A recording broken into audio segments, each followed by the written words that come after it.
Hello and welcome to the Hawks Nest live stream show. My name is Brandon Kane, and I am the guy over here who was speaking for about 50 minutes before I realized that my connection wasn't going straight to YouTube. I wasn't looking at you guys in the chat. I was on my initial 45-minute run. I was rolling, and I realized, holy hell, I'm not even on. We're not even going right now. So, good times here. Hope your day is going good. Mine's off to the great start with trying to get that rolling. So, yes, we're going to try to backtrack on this one. I'm sorry about that, folks. Sometimes technical stuff comes up, and everything was run. It was telling me I was all connected and good to go. So that was the brutal part, is that I got through my full flow of things. So we're going to try to hit the reset button here and try to redo this again. I want to talk today about the training camp. We are in full swing, my fellow Seahawks fans. We are past that point of initial couple days, just checking in as far as the rookies and vets go, and we've actually gotten to the point now of full-on padded practice.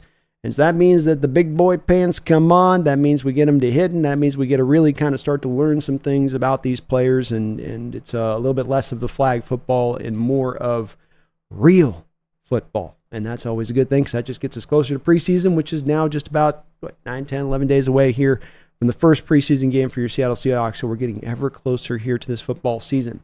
I went to two practices, not games, but two practices here over the last couple days. Just got back from my trip. So I've got some expansive thoughts that we can kind of get into as far as what I saw and what went down there over the couple of days. It was definitely interesting to watch the action in person, see what they're working on, see what they're kind of dealing with there as far as maybe just a new process. It was definitely, as I said on a couple of my videos, a business-like attitude as far as what they were displaying, but definitely a workman-like attitude as well within that. The guys were getting in the work. Nobody was out there messing about or not on their P's and Q's. Everybody seemed to be going pretty hard. So that was a good thing to see just from an overall standpoint of things. Today, just to give us I'm going to kind of go forward to back a little bit here on kind of tracking what's been going on here with training camp. We're going to start off here a little bit with what's been happening up currently today. Second day of padded practices, so second day they're getting after it here today. My guy Cross was the guy coming away with the day here, as he was you can see here getting the championship belt. This is given out to the top practice player for any Seahawks on a given day. He was your winner of the day here, and the camp reports from Charles Cross has been very good overall. So for some of you who've been wondering if he's going to take that next step this year, if he's ready to ascend to become that cornerstone left tackle, he's showing some of the signs of being able to provide that. He's starting to look like maybe the best lineman on this team right now. I think a reporter or two have presumptively said so far. He's looked good on the one-on-ones. Obviously, pass pro is going to be his thing. That's where he's going to look at his best. But it's good to hear nonetheless that he's stacking up these really good padded practices and looking, really ready to go and ready to ascend to that status that we do all hope he can be. Not going to ever turn into Walter Jones, but can he be that cornerstone blindside protector? Yes, I do believe he can.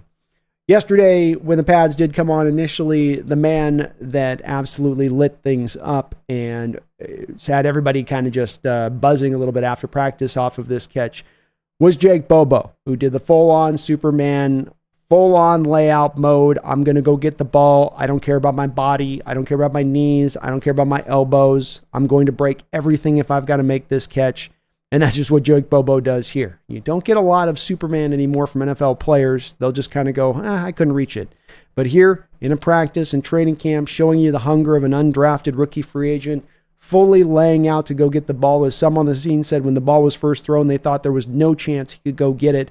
But you get to feel with Jake Bobo here, his ability with that catch radius and how big he can make that catch radius when he needs to, and not just in jumping up and going up and getting it, but how to just utilize it to the utmost. And he is able to do that. What's also nice about this rep is that we had questions with him coming out a little bit about, is this guy just mainly just going to be like a big slot? Is that really what he is at his best case going to be if he can even make it into the NFL? Of course, there was no guarantee on that other side of it, but if he was going to make it in the NFL, could he be more than just the big slot? And last year, time and time again, any opportunity that Bobo got, he took advantage over and over again and made the most of it. And he didn't often do that necessarily from within the slot. He was doing it on the outside. He was taking the top off the defense. And what's he doing in this clip again? Working from the outside, taking the top off the defense, using that size. Somehow or another, he may not be the fastest, he may not be the quickest, but he just finds a way to get open. It may be a nasty release, it may just be right here where it's a two-step release and he just gets to running by the guy. But great catch, great play by Bobo. Had everybody just kind of lit up and talking about it, including Tyler Lockett, who said this was probably a top 5 all-time practice catch for him that he has ever seen. Make of that what you will on that. Yesterday, we got a little bit of discussion as far as some of the matchup going on between Tariq Woolen and DK Metcalf. Now, this is interesting, as Brady Henderson noted this for ESPN, that this was a must-watch matchup at Seahawks training camp. DK Metcalf versus Tariq Woolen, and there's been plenty of it so far. Whereas former coach Pete Carroll almost always kept his perimeter corners to one side of the field, new head coach Mike McDonald is willing to have them follow certain receivers, which is why Woolen has occasionally lined up across from Metcalf at left cornerback after playing only on the right side his first 2 seasons. That matchup led to some fireworks on Monday as the Seahawks practiced in pads for the first time. The star receiver and Pro Bowl cornerback locked horns at the end of one play, with Woolen swiping at Metcalf's helmet and Metcalf responding with a shove before the two were reportedly separated. As for what happened between the whistles, Woolen had the better day. He made an impressive pass breakup versus Metcalf early in 11-on-11, then successfully defended a pass in the end zone intended for Metcalf later in practice.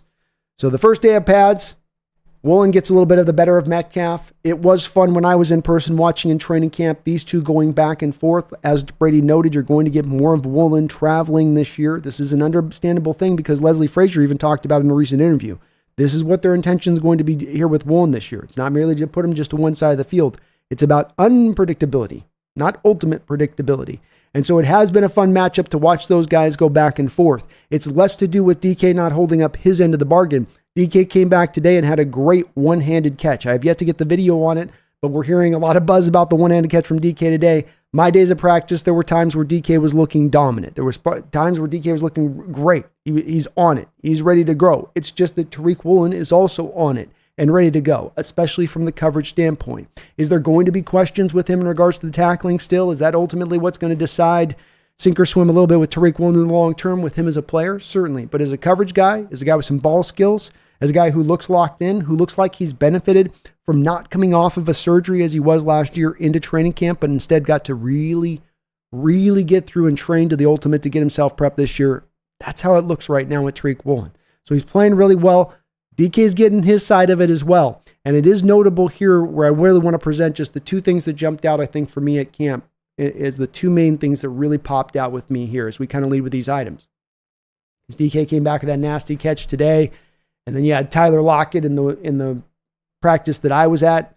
Had Geno Smith throw him a little ball to the back in the end zone here. Reeled this in. That's a catch. He's maintaining it. I say it's a catch all day.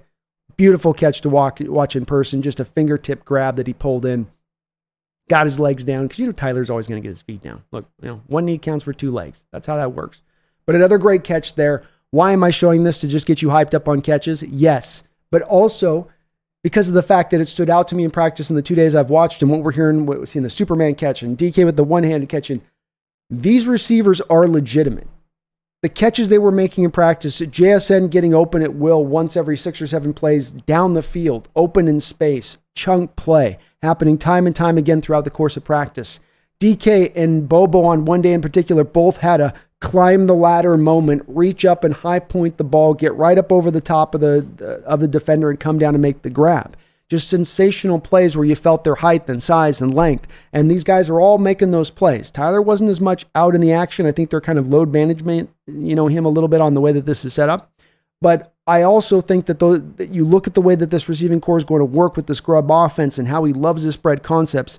And these guys are looking dynamite. Everyone is looking really locked in. Bobo does not look like a one-year wonder here. Not just off that Superman catch, but off of him making a multitude of catches over the day and what I watched of him. He was outstanding.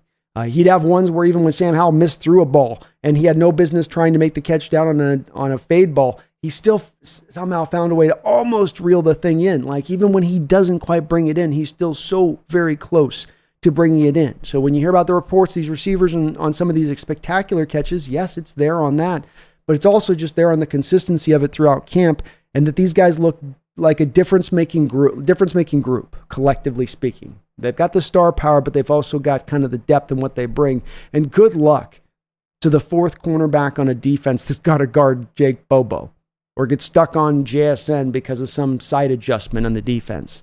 It's going to be a long day for that guy trying to hold up against that level of guy going up against him on the other side of it. And those guys look good in my 2 days of camp. Still looking good here even once the pads have come on. The other guy that has stood out, I'm glad to hear that as a guy that is often spoken about in terms of not really ever getting the unanimous praise, that there's always some, one to kind of pick or poke or prod or pull at the edges a little bit on the game, that Geno Smith is getting unanimously praised kind of from every item here into camp. And I think that is, number one, great to see because I think Geno deserves the credit, but also just on the other aspect of it, when it becomes this clear and so many people are seeing it and noting it this much, that's not people jumping on the Geno bandwagon. There's a lot of people in there that might be saying this right now to you that have not necessarily been the most pro-Geno people, and it's because what they're seeing in practice is legitimate. You're watching a guy do a variety of things at a really high level in his details, in how quick he's out with the ball, how accurate he is, where he's placing the ball in his accuracy.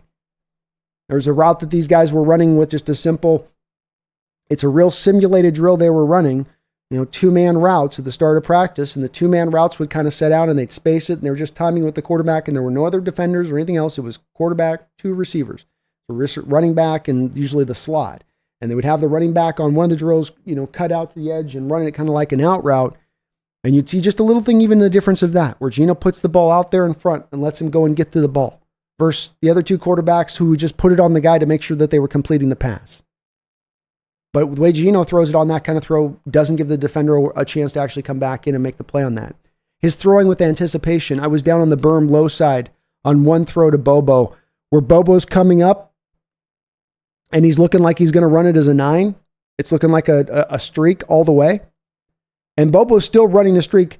And so just imagine this is Bobo running the straight streak, right? And Geno's throwing it. Geno's throwing it. And then he breaks out on the out route. Not he's breaking out soon as Geno's throwing it. Not he's broken out, then Geno throws it. He's still going up the field and then getting to his outbreak.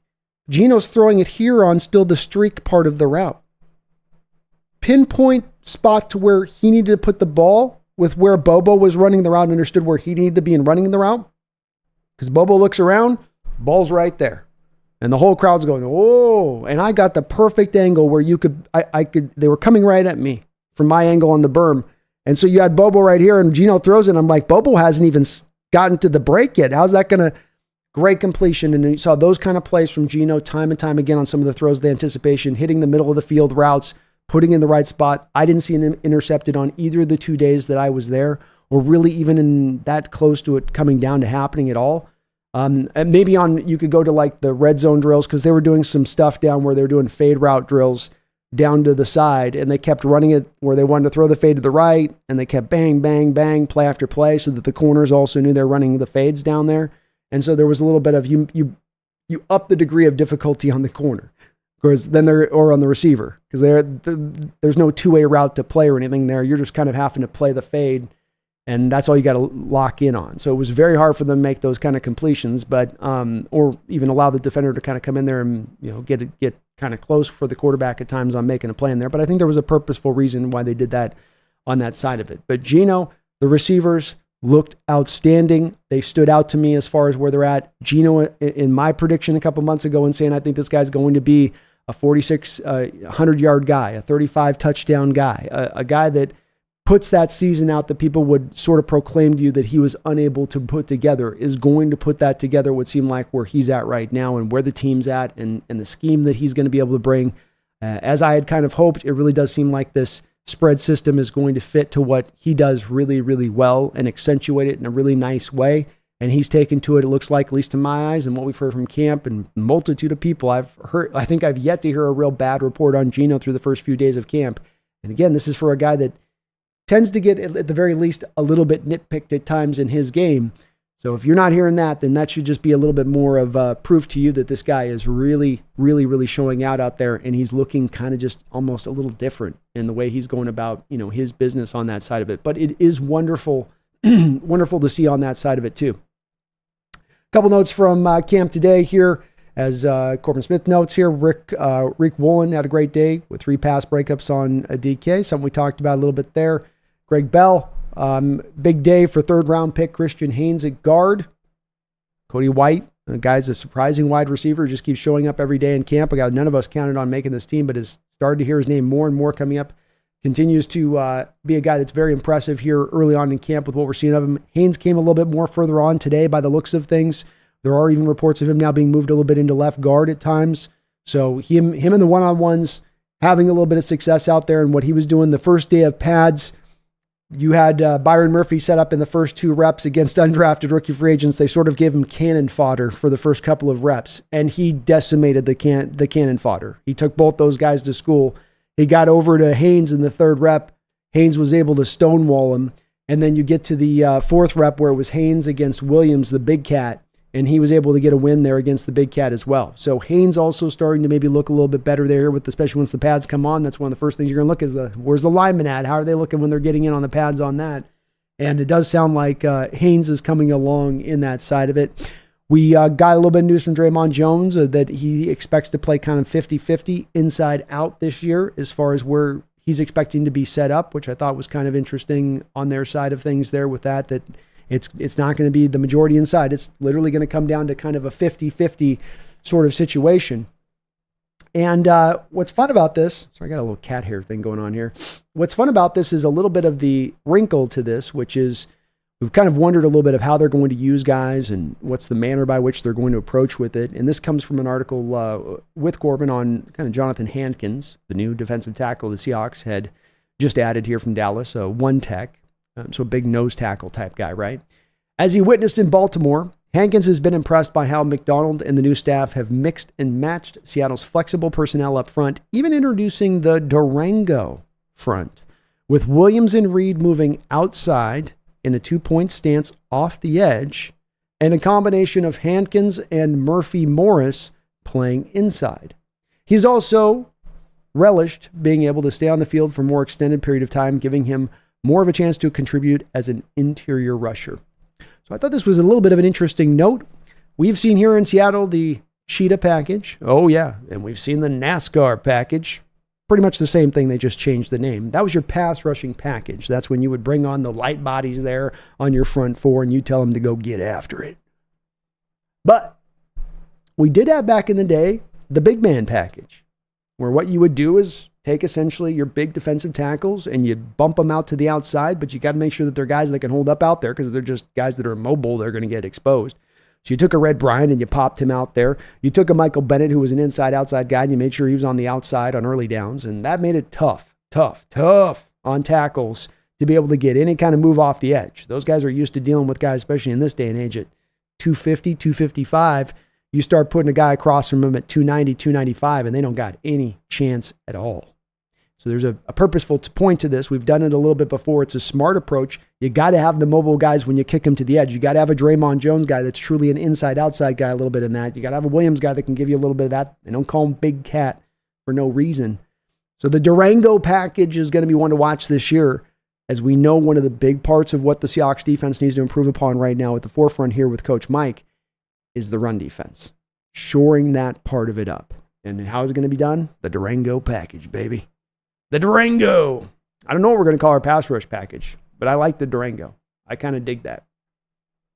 Interesting soundbite coming from one Mr. Albert Breer, connected man in the NFL, has his circles, has his people that he knows and is established to, that he talks to throughout the league. So when you talk about a guy that is connected in the league and kind of understands the goings on of what's happening out there and about, he is a guy that is cut from that cloth a bit. And he was on 710 KJR, and he had some interesting things that he talked about a little bit on the Byron Murphy situation that I think you guys will just kind of like to hear. It affirms just some things that we've already kind of understood about what happened there, but I still thought it was interesting nonetheless. So let me play this little clip here for you if I can.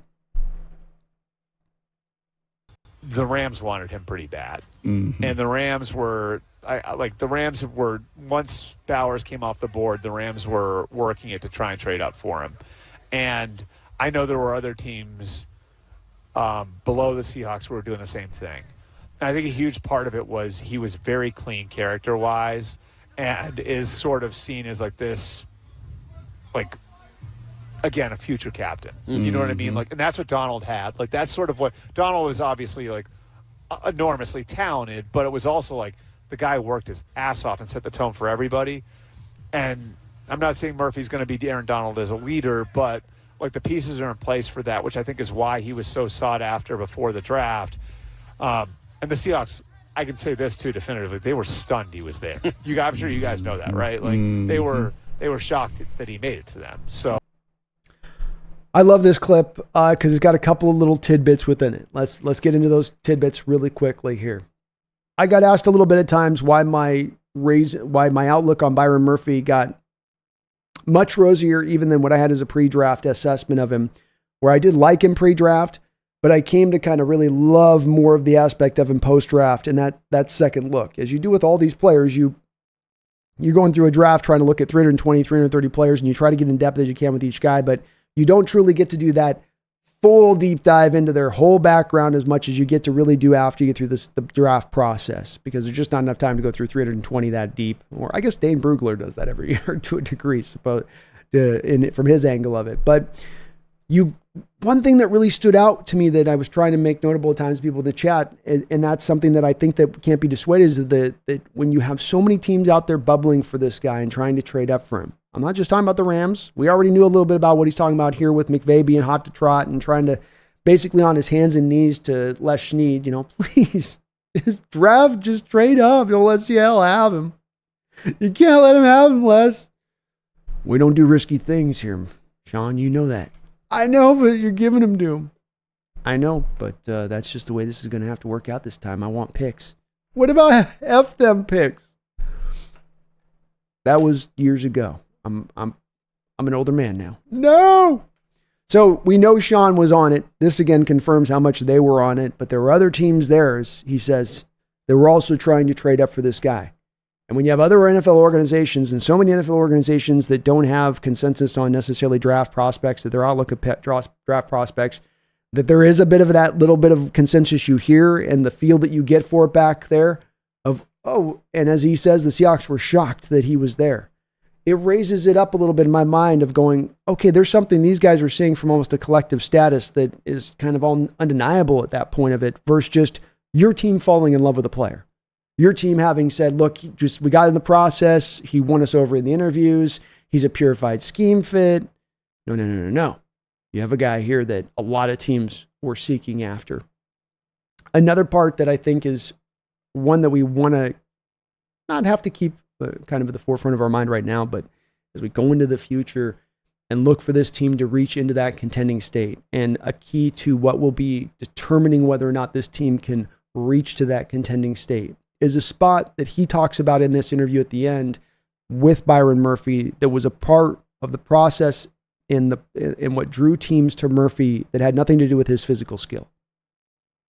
Leadership. I remember an interview, it stands out to me, and I swear I've tried to find this interview and I'll locate it someday off of 710 way back in the day, like 12, 13 years ago. This is before Cam Chancellor became Bam Bam Cam and everything, and he was just getting into becoming a starting role. And he was talking to them in an interview about the next step of the process. You've learned the scheme, you've ascended to become a starter. You're starting in the NFL. What's the next step of the process? And the place that I think all coaches share in this, and Coach Carroll was able maybe at his most brilliant to get across to those young guys at that point, because it's such a hard thing to get across to multimillionaires and guys that are, this, can you take on that extra level of responsibility? Can you take on leadership? Can you not only do it, can you take that guy with you on your way to doing it? Anybody going, I can get there. Yeah, can you pull that guy with you? Well, I mean, I can get there. Yeah, can you take them with you? Because at the end of the day, you can build the foundation of talent. John Schneider, I think, has done over the last couple of years. Big part of it on not just drafting solidly from a value-based standpoint, but of course the bevy of picks you got from Russell Wilson. You can bring in the smart coach who's cutting edge and doing everything that he can from an advantage standpoint to help those players out to put them in the position to succeed. But the final part of the process, I think, is characterized by who are the leaders that rise up now? You can't force it from a coaching standpoint. This has got to be on the players' shoulders at that point. Who are going to be the ones who take on that level of ownership, that ultimate responsibility, that I'm going to bring you with me on this. I'm not just trying to get there. I'm taking you with me on this. And then if you can get that as a collective mindset within the group, and it starts with those young guys who have that ability within them to be those natural leaders. And when you hear about this with Byron Murphy coming from Texas within him, and you heard this about Devin Witherspoon and his time with Illinois, these are the guys that will be the next guys to step forward in that way if we're going to hope for this team to get to that contending state. Because you can have those first two things in place, but if the third part don't click, if you got the sparks but no fire takes, you're not going to get to a contending state. You've got to have the leaders in the locker room too. And we've got a young team, as young as you'll find in the NFL. And the next part of the process for them to get to that ascending state is going to have to be those leaders rising up. And not just one here and one there, but as many as you can possibly foster in that locker room. Because when we look back at that Legion of Boom locker room and those people that took on that ultimate responsibility, we can find on both sides of the ball guys that we can characterize in that way. And not just stars of that time, but guys like a Brandon Mabane or a Red Bryant. Who's going to be the one on the Seahawks team? I don't know. But certainly two very good candidates as we look forward, Byron Murphy and Devin Witherspoon. A couple of other audio cut-ups I wanted to play with you here are Tyler Lockett talking a little bit about this scheme. And I thought that these were two little interesting cut-ups that he spoke upon that, again, give us a little bit of an understanding and idea of this offense and what it's trying to do and where they're trying to go and how they're trying to get there, so to speak. So let's play these clips here for you. And I think this year, as we kind of learn the offense, it's a lot different than the offenses that I've been a part of in, the 9 years that I've played. I think that Grub has a lot of flexibility when it comes to the usage of the players that he wants to be able to utilize, how he wants guys to be able to get open. I think there's some cool schemes in there that sometimes you don't see unless you kind of do your alternate stuff in Madden, when you got to alternate routes. So it's kind of cool to be able to see a little bit of the way that they think, and it makes sense why they went to the championship, if you ask me, because it's so difficult to be able to guard the way that they pass the ball in their schemes. But then when teams think they figured it out, you got a running back that could be able to rush for 1,000 yards and still be able to take the pressure off the passing game. So I think for us, it's just first down. If we can be able to get first downs, I think the offense can be able to show a lot of things that haven't been seen before, but we got to be able to move the sticks. So fun little couple of things within that. Never played an offense like this before. Shows you a little bit of this is not, well, it's kind of like last year's offense. We have this baked in and that built in and this is put in. And so there's some written. I've never played an offense like this before. I've said a lot and it doesn't, I think, do a good job probably of capturing the spirit of this offense, but it's the whole kind of closest thing that I can get to in describing it, in that you have offenses that oftentimes set out to do specific things to a defense. A West Coast offense from its traditional mold is looking to set up the run by passing first. First quarter, historically speaking, before the West Coast offense, first down, you're getting a run. You're getting a run at a highly predictable rate. West Coast offense comes in and, okay, now we're going to throw instead of run. And we're not throwing like we throw in other ways. We're trying to push the ball down the field. We're going to throw the 4 or 5 yard pass, get the ball into our receiver's hand, and allow him to use his yak, run through space. And if he only gets 5 yards, well, hey, 5 yards and a catch is better than the average of the 4 yards in a run. Kind of, that's your West Coast offense, right? It's got a specific way it's looking to hit you on the field. Can it go deep? Can it throw an occasional over the top? Yeah. But where is it going to really live? Right on in here. And how's it going to live there? Mainly on the passing attack, usually first and foremost before finding back the running game. And the running game opens up because teams start to become concentrated on the passing attack. Take our old offensive scheme. We're going to hammer the A-gap. Power. Inside. Duo. We're coming downhill. You know we're coming. I know you know we're coming. We're still coming. We're going to come down and we're going to bang. We're going to hammer you. We're going to just keep hitting that wall, and it's a cement wall, but every time we hit it, a couple little just crackles and flakes of concrete fall off every time we hit it. And you know what? We keep hitting it like that. Eventually, we're going to cause you to bring a safety up, and eventually we can hit you up over the top. I've got a very purposeful way I'm looking to attack you from an offensive structured standpoint. There are other things built within, but that is always the overlay over the top of everything else. So things with a purposeful approach to where they're attacking in a specific way in which they are attacking.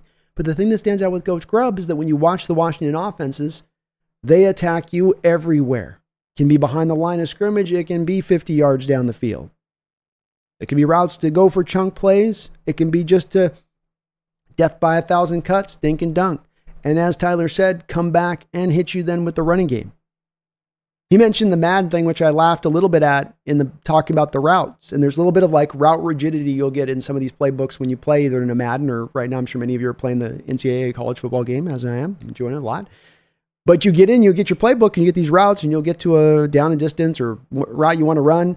And you can't find the route where you want to run it against this. And you're going through the plays and you're like, God, it's just, you feel it's rigided up. I can't go to it. And then you'll get to the play and you'll call it anyway.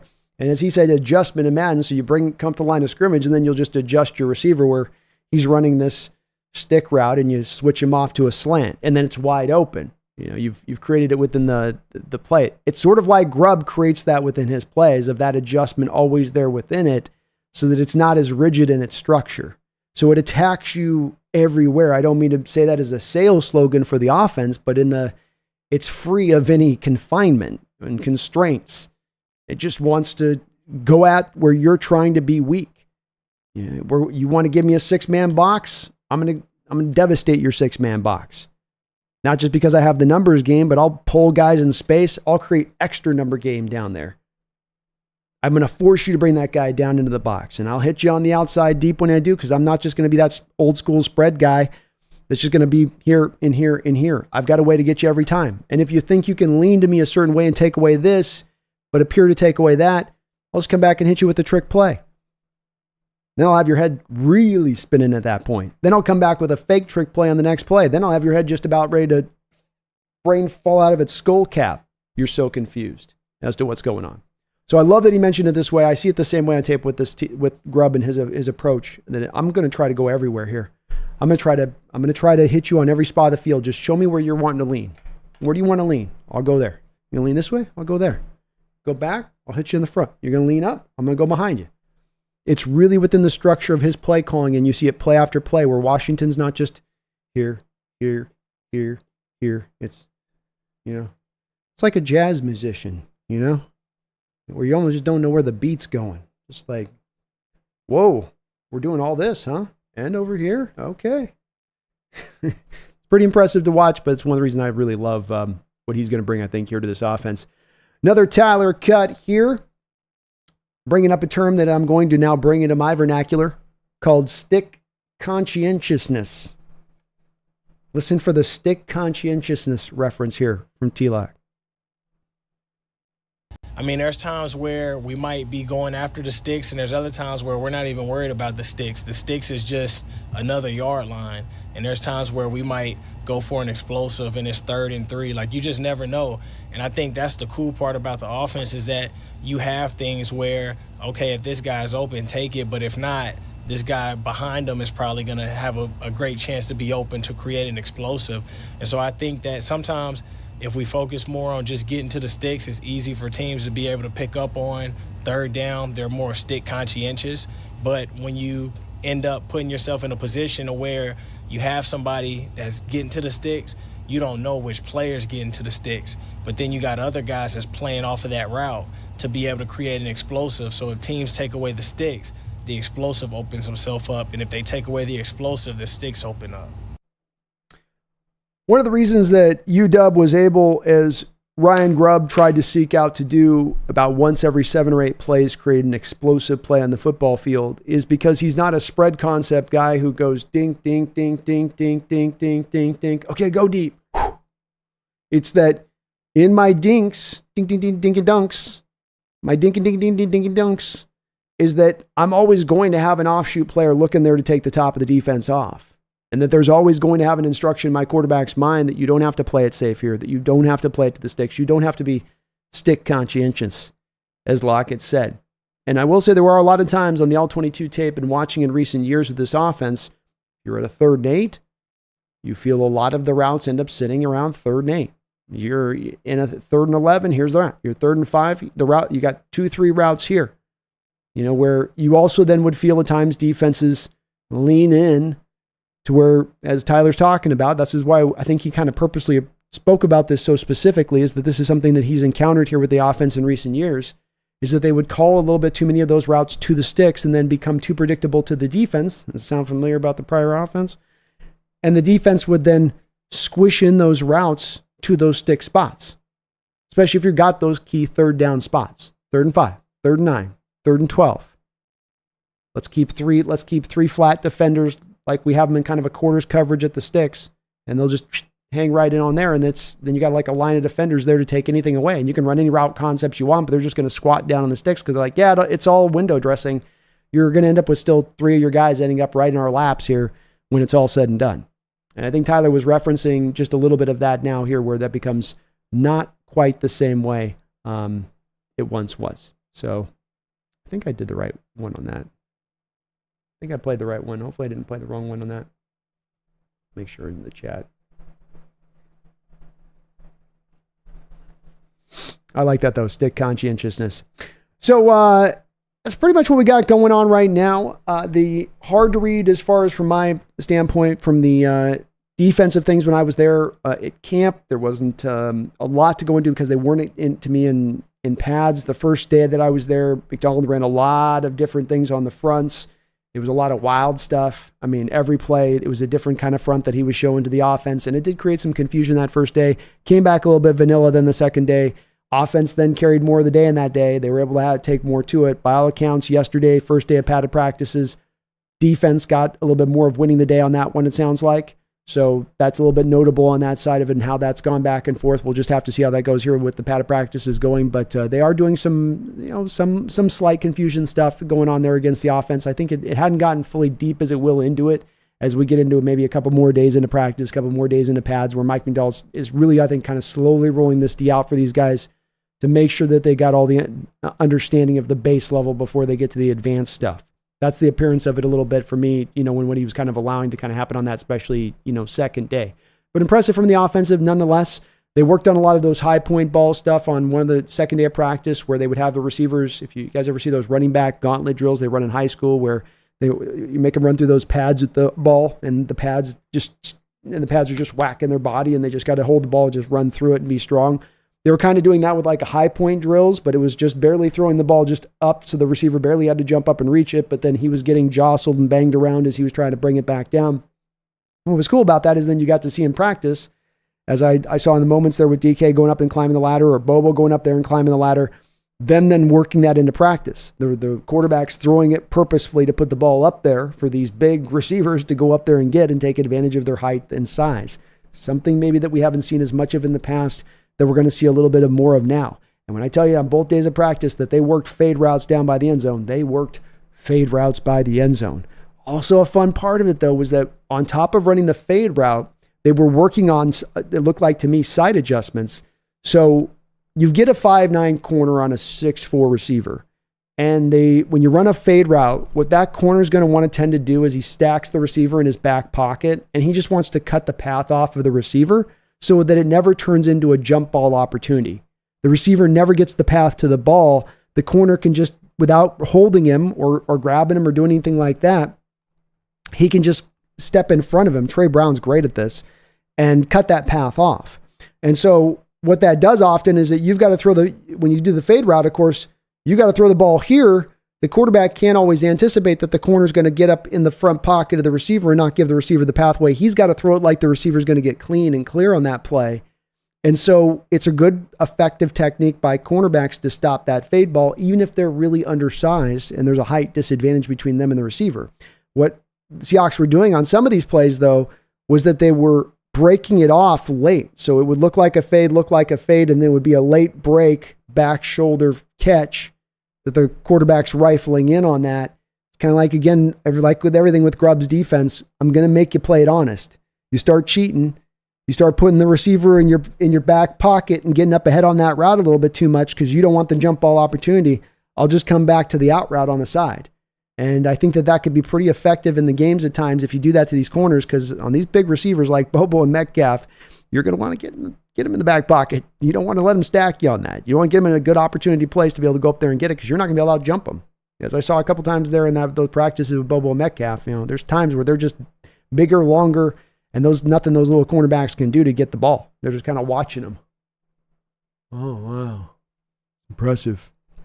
But those are kind of just my thoughts of training camp. We can kind of get into some other things. Running backs looked good overall. McIntosh looked shifty and able to change direction really nice. Walker took the crowd's breath away a couple times with a few of his cuts.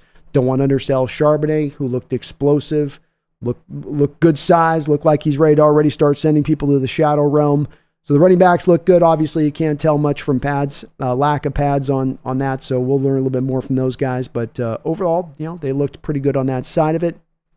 A little bit of non-necessarily active Seahawks training camp news.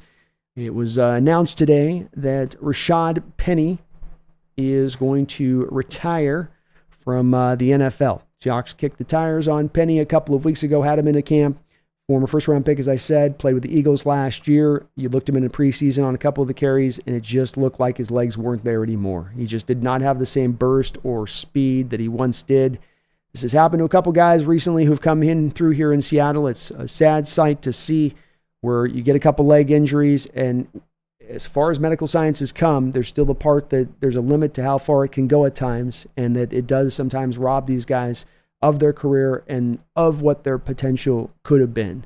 People will look at the Rashaad Penny pick and they will tell you right out the gate that it was just a fail pick and a fail pick from the jump, and it was easy to see. And I think that this is one where, when I look at it, I would say those people would probably tend to be people that lean towards the analytic side of things, meaning that the analytic people tell you about running backs now, you never draft a running back but except after the 4th round. And they are very, very hard-lined in their approach on this one. One could almost call it near fundamentalist in its approach. And so they will tell you this. So if you take a guy in the 1st round, they'll say to you just right off the rip, well, you just don't do that. But there's another side of those out there like myself that fall in a different camp of this, that don't quite operate with that hard line of an outlook on it, because this becomes a market opportunity from my aspect of it when you look at running backs, being that 1st round running backs don't tend to get taken at all anymore. Maybe once every 2, 3, 4 years, we'll get one guy taken in the 1st round. This means there are no 1st round running backs anymore.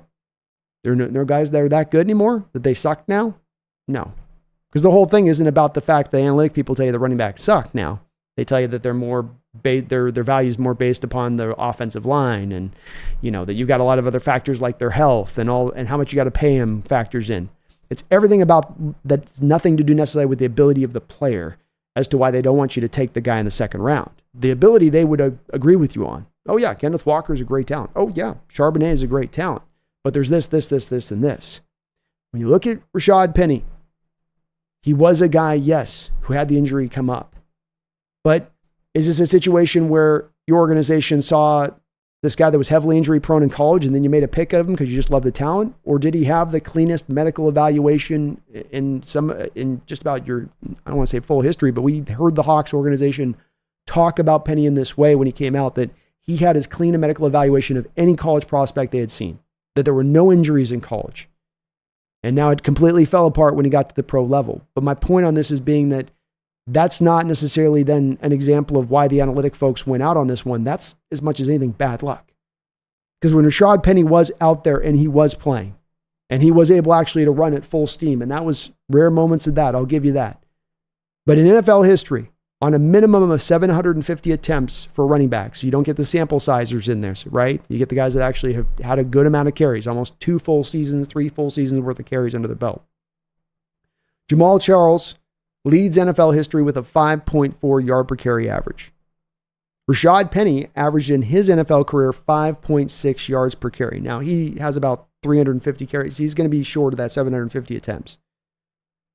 But it does show there was a difference level of talent there within Rashaad Penny combined with those clean medical evaluations. And the analytical folks will say to you on this, yeah, but this is part of our evaluation, is that running backs tend to get very injured very quickly and this da-da-da-da-da. Not this fast, not that quickly. Not kind of right out the gate. Not for a guy necessarily that you saw that was so durable in college. Usually some of the durable stuff will show at least a little bit of its rear its ugly head just at least slightly at the college level before you're going to get to the pros on that. But it struck in the bad way, but it wasn't, to me, an example of fact Rashaad wasn't a great back or didn't have great ability. Because even in that 5.6 yard per carry average that he does sit on right now, how many of those carries were him dragging that leg with him up the field as he was last season when he did get the few carries that he did get? But a kid that did have a lot of talent, and to me, not one that I walk away from here on this saying there's a lesson as to why you don't take running backs late in the first round. And before we call him a first round running back, let's do that with a little bit of an asterisk. I believe he was the 32nd overall first round running back. So it was almost a second round pick where you stood and you took him at. And that's that market opportunity part I talk about, because yes, there are still on a yearly basis first round running backs. It's just that they do tend to go into the second round. So that's to me then a market opportunity for a team to take advantage of that. I'm getting a difference level making talent in the second round who should go in the first, but isn't going there because of other things that have to do with not his talent.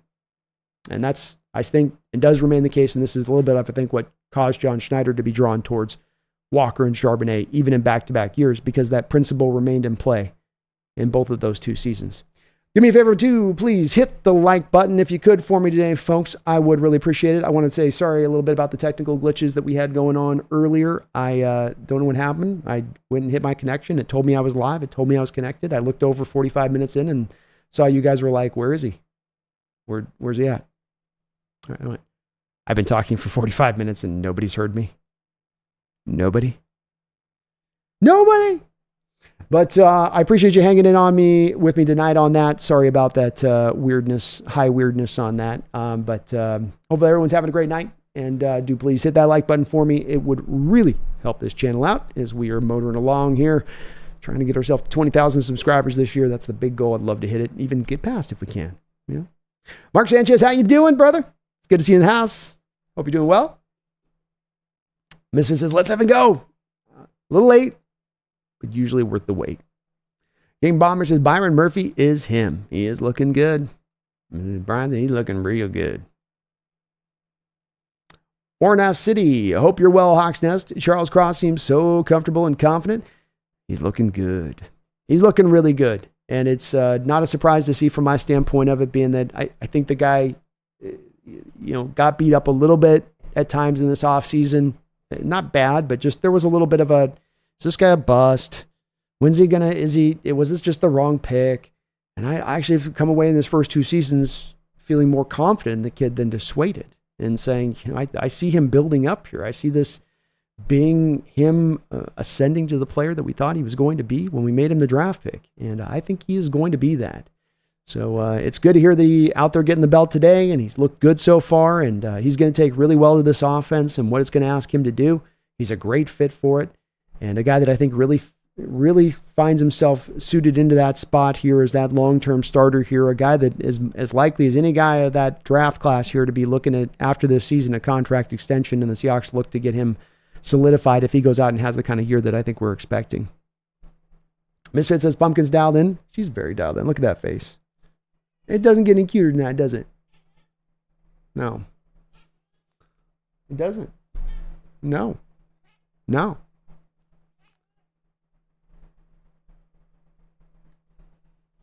Baggett says, what does Mike McDonald's practice look like compared to a Pete Carroll practice?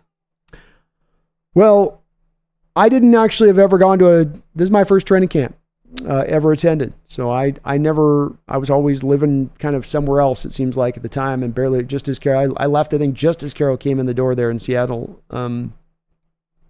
I do have a lot of good amount of practice tape we've seen through the years with Carroll's practices that do seem a little bit looser, do seem a little bit just kind of, all over the place. This was definitely like A, B, C, D, E, everything was efficiently run. It was run this drill, boom, to this drill, boom, to that drill. Now, Carroll may have some of that too in there. So there's maybe some comparisons to be made within that as well.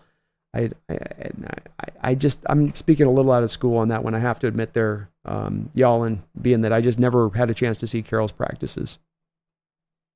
But it was very, very on point, no fat. It was all lean.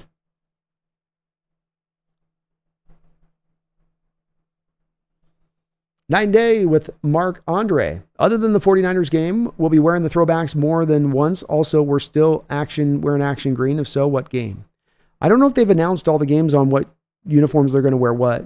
You do wear you get the throwbacks twice a year, And yes, you are still going to get the action green, I believe, twice a year within that as well.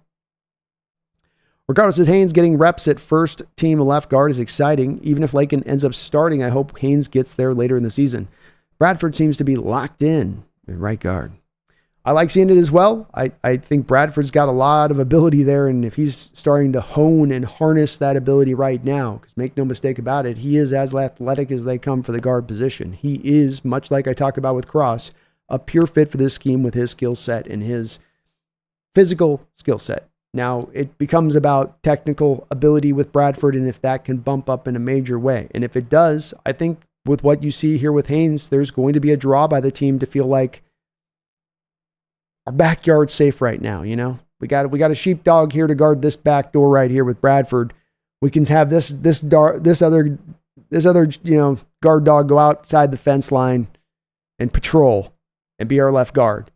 So I think that there's a little bit of a pull to then do that. Like, okay, we feel okay. Like Haynes was here to make sure everything was going to be stable and right at right guard, but it is there. It's fine now. So let's reinforce the ranks over here at left guard where, I don't think Lakin's probably playing bad, but there's got to be a pull from the coaching staff from the standpoint of who's the mobility mover guy between those two guys. Haynes to a huge degree, if you're comparing them on the scales. If weighted scales, weighting down would be athletic ability and movement in space. Here's Lakin. Here's Haynes. He's much heavier in that athletic profile of what he brings on that. So that's always going to be, I think, a draw here for the coaching staff on this, Ricardo. Chad says, Pumpkin's awesome. She's a gingered cat. My daughter and I have 5 cats, and 2 of them are orange cats. They're sweet cats. They're very sweet cats. They're uniquely built. They're super lovey. They got their own kind of spirit and way to them, but they're awesome. They're all parts awesome. Steph says, I can't wait for the first preseason game, and Madden drops the next day. Go Hawks. Let's go. Shout out to the folks. We did a meet and greet at the Brew Pub down there in Mountain Lake Terrace. I want to shout out to all the folks who joined up out there at the meet and greet. It's cool chopping it up with you all out there. Glad it was really nice to be able to meet some folks. Stephen Cunningham. Hi, Brandon. My opinion on quarterback salary cap. If a bad team can't overpay for a quarterback, then the best quarterbacks will go to the best teams. Ooh.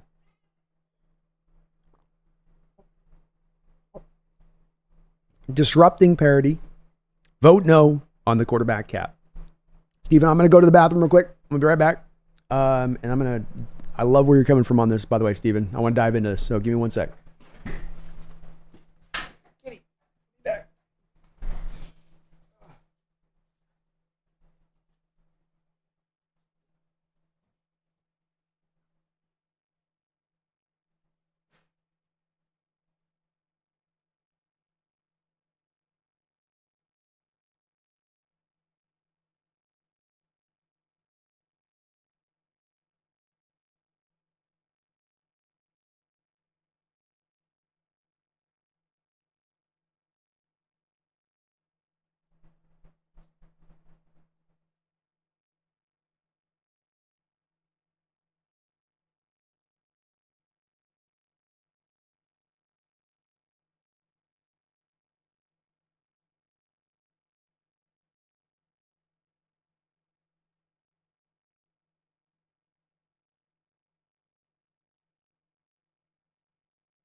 All right, so I want to reread Steven's comment here because I do like where you're coming from, Steven, and I do have some counters to it, but I do like where you're coming from on this. Steven says, hi, Brandon. My opinion on quarterback salary cap. If a bad team can't overpay for a quarterback, then the best quarterbacks will go to the best teams. Disrupting parity. Vote no on quarterback cap. So here's where I would I have a couple different things that I would push back on you with this. Number one, the best teams will then just get the best quarterbacks because the bad teams have to overpay for their quarterbacks in order to keep them in the fold. That's a bit at the heart of what you're saying is kind of your outlook. And if I'm misaligning that on that, do correct me. But I think that that's pretty straightforward on that part. But where is the evidence of that? Because in my opinion, the evidence of what we look across the landscape with these monster quarterback contracts being given out is not one that the small market teams have to overpay for the quarterbacks in order to keep them in-house. It's that when it's your turn to come up, big market team, small market team, when it is your turn to come up to have to pay the quarterback, you have to then pay.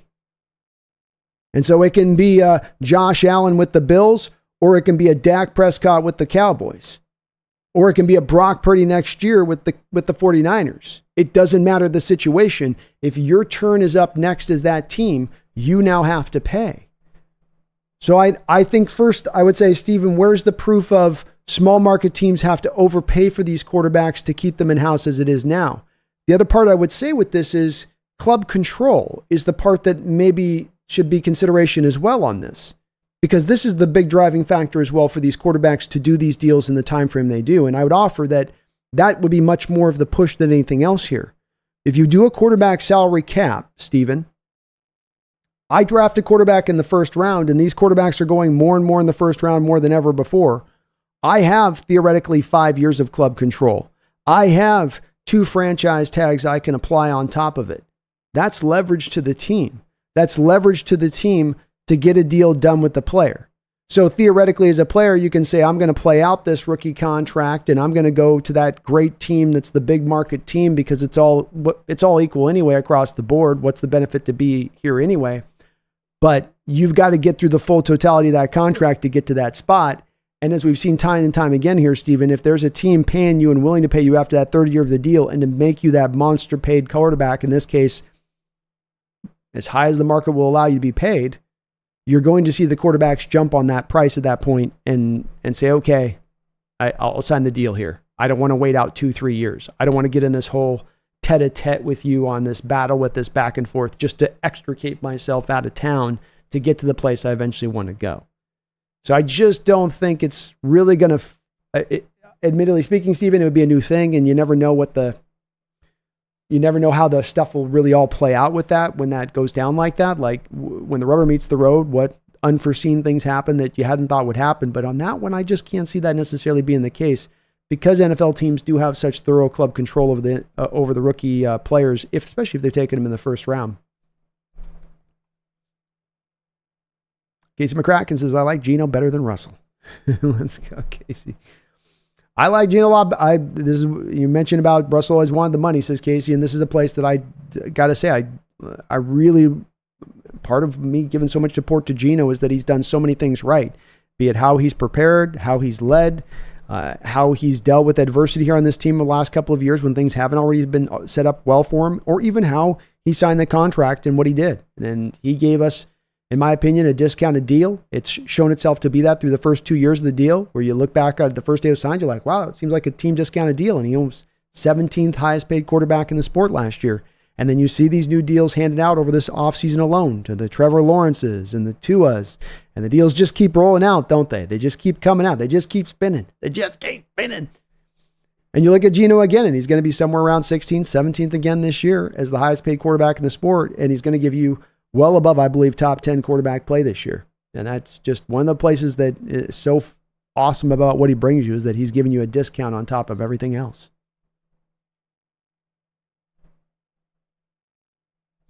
Hand Grenade says, reports are saying Russ might not get the job week 1. If true, bye-bye Hall of Fame. Russ, I think, does have to get at least one more year kind of. Maybe not. I mean, he does have some good accolades there that might be enough to get him in too. The All Pros or not the All Pro, but the Pro Bowls and all that might be enough to get him in there on it. But it would be a tough end if he's, not even getting through one season here with Pittsburgh. I'd be surprised too if it's going to prove to be the case. I thought that was going to be a good fit for him here in Pittsburgh, at least for a one season thing, And yeah, Free Truth, Russ played some great ball for us. That doesn't take that away at all. Not at all.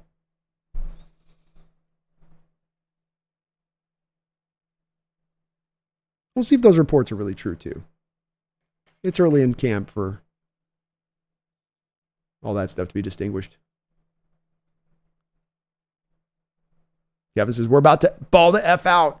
F the Niners and KJ's whack ass for going there. Ha ha ha. He's just going into sabotage, Kevin. He's going in as an agent of destruction.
Hand grenade says, are we going to have to rename the 12th man to the 13th now that Mike's whole thing is play as if there's a 12 on the field? Might have to. Kelly, what's up? How you doing, Kelly? Rick Woolen. I call him Rick Woolen. Rick Woolen. I'm rich. Sean, why were you so low on Murphy before the draft? His film was great. I wasn't low on him, Sean. I wasn't low on him. It's just that I liked him a lot as a player, and then I really grew to love him after and through the post-draft process. So I didn't look at him as a guy that wasn't going to be, I think even in my final outlook of him, I had him as the best defensive tackle in the draft. So I still had him in a very high spot, even with where I saw him. It elevated a little bit further in the post-draft process for me going into it. Especially in the consideration and understanding, Sean, for me, of when I was looking at what stood out to me with the tape, especially with him, was how many of the snaps he was being double teamed, how many of the snaps he was playing nose tackle and taking on two blockers. Kelly says, hey, B, sent you the DK catch on Twitter. All right, let me take a look here. We got to roll out all the catches here. All right, what we got here? Oh, damn. DK doing a little baby Beckham. Got a little baby Beckham in the house here from DK. Okay. Let me figure out how to set this up.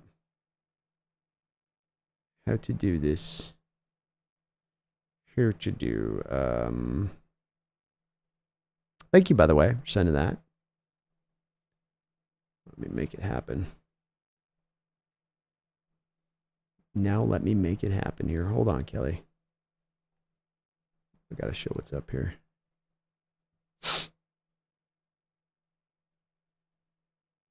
All right, and then we'll go.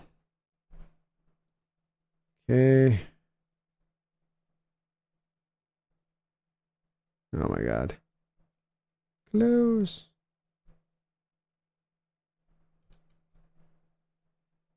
I don't know what Streamlabs did, but I'm not happy with it. Okay. It's not working. There we go, Kelly. So sorry, folks.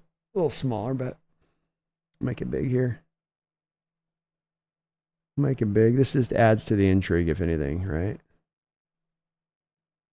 Get a little DK catch here for you guys. Look at D. Just reach up one big paw. Like, I got that. And he gets the 2 feet down.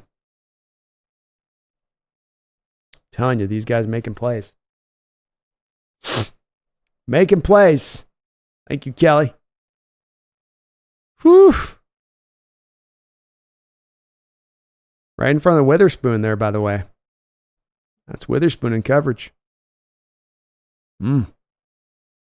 Got that.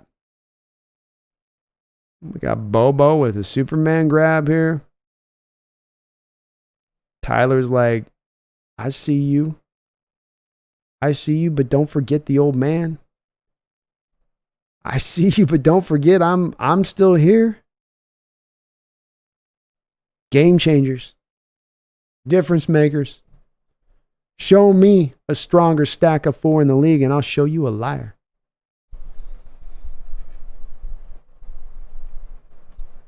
Stale, Brandon Bain was a star. Brandon Bain was a star.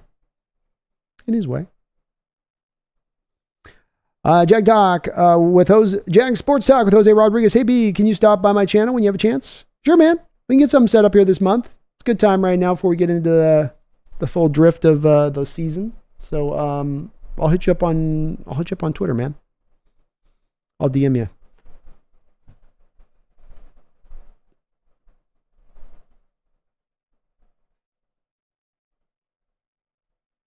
Sean says Latu has a cross chop move that is damn near unstoppable. My favorite guy to watch on film this draft. He does. He's got a great pass rush move. And he's a good player. I think the Colts did draft him, though, more as we got the pass rusher we need more than they were looking. Who would just be the pure best defensive player we could take there? And there is that medical thing with him, like King Bomber mentions. That has me worried. Feed me more Seahawks. Thank you for the $2 donation. I appreciate you for that. Feed me. Says, who on the D-line you think would drop in coverage more? Well, I think that the way that it works with the Ravens, at least, is that everybody ends up really falling into coverage. I mean, maybe Clowney would have been the most minimal guy on that line that was falling into coverage on the tape. But Adafi, the 2 inside defensive tackles, I mean, he'll drop even the 0 tech. So he really drops everybody. Everyone is a threat to move because it's always coming off the stack fronts. And what you want to do with the offense is you want them to really feel like all those guys are coming and to really not be sure of which guy's coming in, which guy's dropping out. And then so you're going to constantly kind of keep that in a flux of which one is what, so you aren't predictable with that. So I don't know if there'll be one guy, I think if even more so here with the guys he have, because you really wouldn't want Clowney dropping back into coverage much and doing much spot dropping. I think even with Uchenna and Mafe and their athleticism, you feel even more comfortable to do that with either edge than McDonald would have done with the Ravens, feed me. So I think everybody. Garth Knight, thank you for the $5 donation. I appreciate you for that. Says Pumpkin, who's your favorite TV miniseries? V? I understand if it is. Well, the original V is indeed a classic. Miniseries aren't kind of like one seasons of shows kind of like miniseries now in the way that they run? Isn't that kind of like a thing? Could be wrong on that. I could be a little off on that one. I don't know what my favorite. Pumpkin, what's your favorite one? She said Lonesome Dove. Robert Duvall. And then who was that? Tommy Lee Jones. She liked Robert Duvall and Tommy Lee Jones, she says. She's a big fan of Westerns. I sometimes will get up at night and I'm like, am I hearing John Wayne? And she's up in front of the computer just watching. It's wild.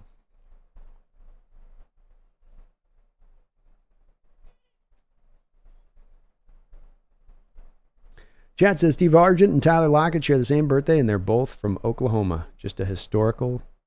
Yeah, I like the connection there. Sentai Donnie, how you doing? Yeah, Sports Talk with Jose says Waldron felt that shot in Chicago from Tyler. Just a little, soft backhand. It's like the slapping of the glove across the face. I find you insufficient, sir. And Brian McIntosh was indeed on the field. I do not know, for those that are hoping that McIntosh becomes the punt returner, that I can give you a lot of hope there. A man dropped 3 straight punt returns and did not look too comfy doing it. Duran says, when will we be able to tell who is winning the competitions along the offensive line? Also, I hope Abe Lucas returns soon. I do as well. He's stalking the sidelines. He's right there all during practice. There's no knee brace on his knee as he's on the sideline during practice, so make of that what you will, Duran. This could be a little bit of a late process for us to really truly learn and understand who the final starting line is going to be. There's so many young players on this line. It's a brand new scheme. I'm guessing Grub is wanting to take right to the 25th hour and get as much tape as he can and as many reps as he can to make the best determination of who the best guys are to start. So probably going to have to wait quite a bit of period of time, I'd say, Duran. Aces has got to respect the running back, Fearless. It's a tough position. It's a brutal position. It's fun, but it's brutal. Rona says, fun fact, Penny's second all-time in yak for running backs. Wow. Yards per carry. Oh, yard per carry. Yeah.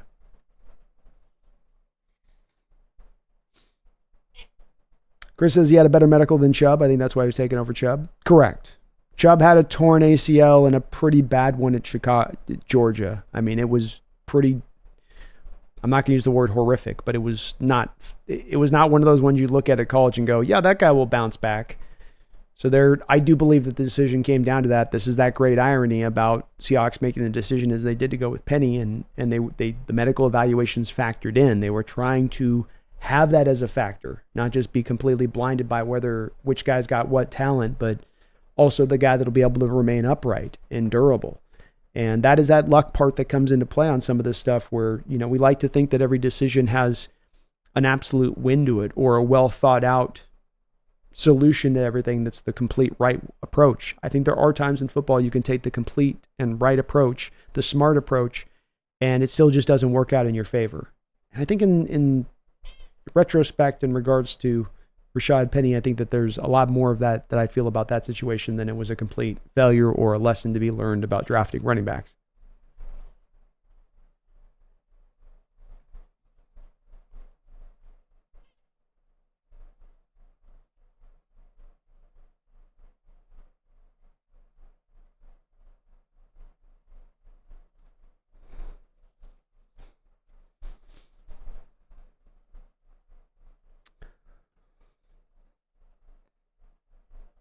Yeah, Hart, I don't know where you're coming from, buddy. It's funny to me that you call Chris Carson a dog who had to retire because injuries piled up, but you're calling Penny trash who's retired because of injuries, and it's quite understood that that's the reason why. So you show sort of a lack of sort of a principality to your thinking there a little bit, and skewing to one direction versus skewing to the other. But I'm also pretty hesitant to calling somebody trash, especially somebody trash who, in their career, as I showed here, averaged 5.6 yards per carry running the ball when he was given the opportunity. I don't think that's trash.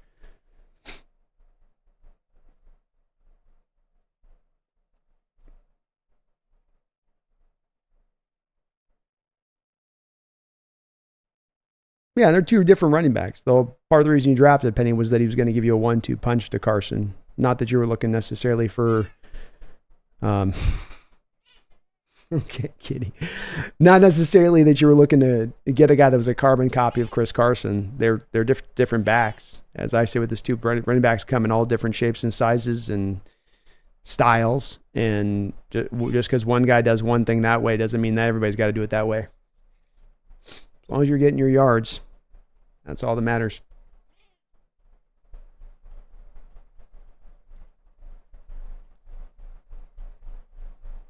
Yeah, it says 20K. I was one of the first 4K. 2019 first year. Let's go. Way back when.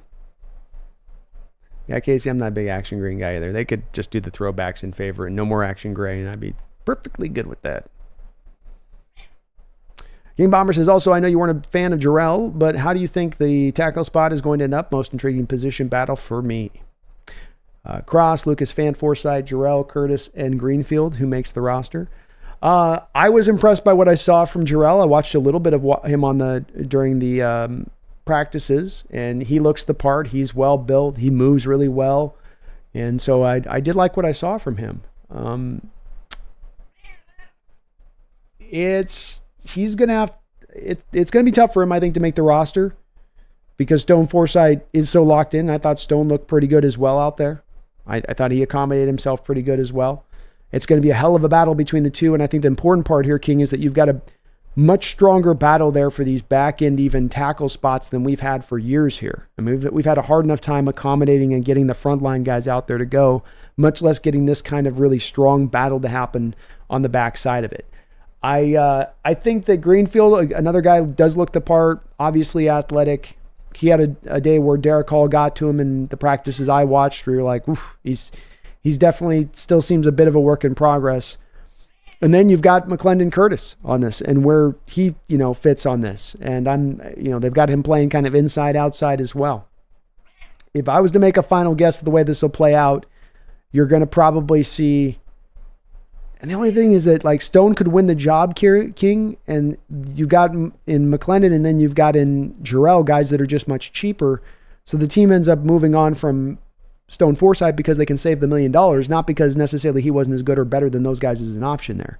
That's where this becomes a little bit trickier to answer this question because there's more that goes into factor than purely who is the better guy. It could be who is the better guy in the long term, who is the better guy with 2 or 3 years of chief club control versus Stone Forsythe, who's going into the final year of that deal and losing his club control after this season. He becomes a street free agent. I think that comes in and factors into this a little bit. Is it enough to allow Jarrell to make the roster or Curtis? I think there's a real keen potential there on that. Maybe they find a trade partner for Forsythe because they look at it like we got a glut of tackles. Maybe they hold on to an extra tackle on the roster this year. I think, though, if I was putting in a pecking order, so I got cat hairs in my face here. If I was putting a pecking order together, I would say that it would go for me that Forsythe, Jarrell, Curtis, Greenfield would be the order by which those guys have a making the roster. I think Lucas, Cross, and Fant absolutely make the roster. I do. Brian Myers, thank you for the $5 donation. I really appreciate the support, you guys. Says, B, most important, how was the meetup? Really disappointed I couldn't get there. We had a great time there. We got a good, nice little meetup there. We didn't stack the house or anything like that, but it was still great to have just people come up and be able to just kind of hang out for a couple hours and just BS.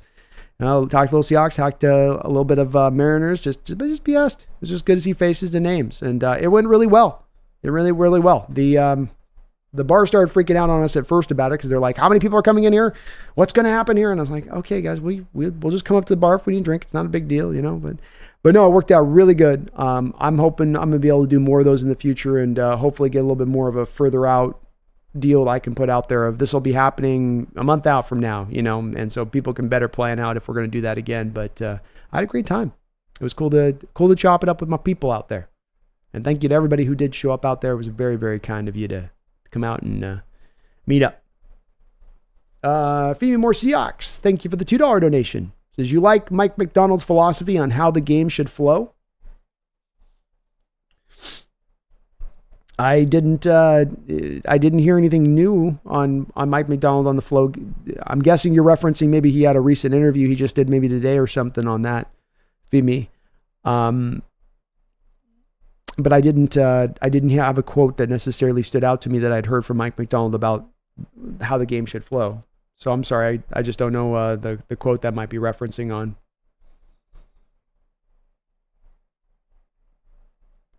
My bad. Let me know if it was you don't have to donate it, just put me in the comments. Let me know if it was a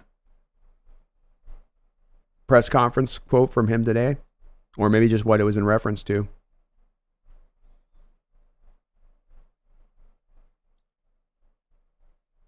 Garth Knight says, I agree, Pumpkin. Them just need to play it out. They just need to play it out, Garth. I'm glad. I know many Mariner fans were lamenting a bit today about them needing to make other bigger moves, but the way this year's gone, I think you just got to let it roll and just see where it goes at this point. Kind of call it a day.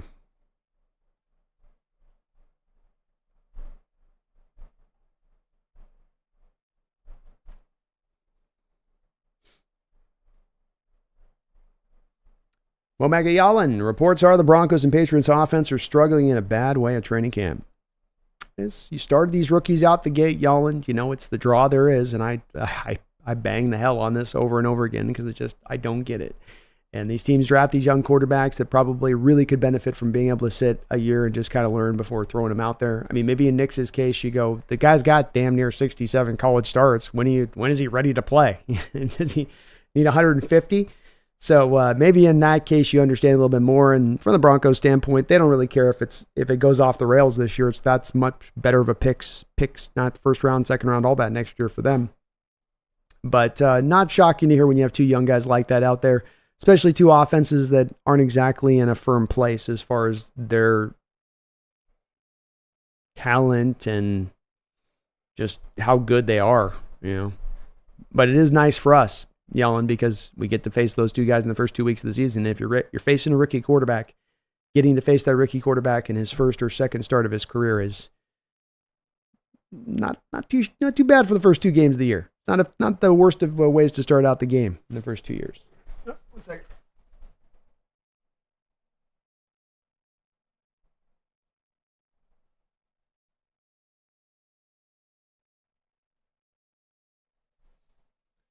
Sorry about that. I'm Rick Boom, bitch. Garth Knight says Jerry Jones is doing his best Texas crossroads with Dak. I love it. They're definitely they're looking at the game of chicken, and they're like, we're not scared of your game of chicken. And Dak's gonna go, I'm not scared either. I've seen my leg turn sideways. I don't care. You paid me after my leg turned sideways. So will somebody else. I got Lloyd's of London on the case. Ricardo says, Pete Carroll practices had loud music. I do remember that much. I went to training camp 2012. The defense was pretty intense. Would have been fun to go see those camps back in that day. I bet those were pretty lively camps. I can only imagine.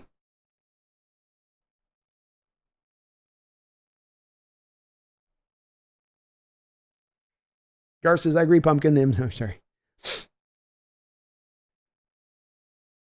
John says, Brandon, stop drinking so much. I know I had way too much coffee today. Yeah, I can't deuce out a live stream. I'm not that quick a deucer. Duran says, Lockett's catch was incomplete. I thought his helmet hit out of bounds as he secured the ball. Hey, the referee that was standing a foot away, I believe, called a touchdown. And I'm not one to question a referee's call that close to the scene. He was there, able to see it. I can say control through the act of the catch was continued, and I'm going to call it a touchdown. Kevin says, B, sorry I missed you in Seattle. So after watching the camp, how's your thoughts on our record this season changed? No. I'm going to have us around 10 wins, and that's really as much because I'm picking the middle point of the variant. My variant for the Seahawks is that they're going to be between 7 and 12 wins. And I do feel better about being on the upper side of that than the lower side of that, where I stand right now. But I just think that the variant is what it is, and that it's just as likely to me that they're on either side of that. They've got the talent to get to the 12 wins, but it's going to be one of the youngest teams in the NFL. You have the youngest coach in the NFL, first time coaching, whole new coaching staff. Does that all come together in year one? Yeah, maybe not. It's understandable that it could drift both ways to me, and to me, in that understandable that it could drift 50-50, it then makes it impossible to give one 51% or one 59%. You go, it's just in that middle spot where it could kind of go either way a little bit. AI says, I sure like listening to McDonald. I hated listening to Pete. Nonsense. McDonald is a smart trucker. Yes, he is. Yes, he is. And Pete would definitely not give you a lot. He definitely kept things kind of hidden in what he would say, for the most part. John says McDonald was compared to McVay, but I think he's more like Shanahan, more introverted, but very intelligent. I like it, man, John. Yeah. If he can be in that same mold of a McVay type, if we get the equivalent of that, that's a mighty good hire. Chad says, Brandon, did you see Norbit camp? I didn't. No, I didn't run into any content creators up at camp at all. I was on the lookout. I didn't see anybody, though.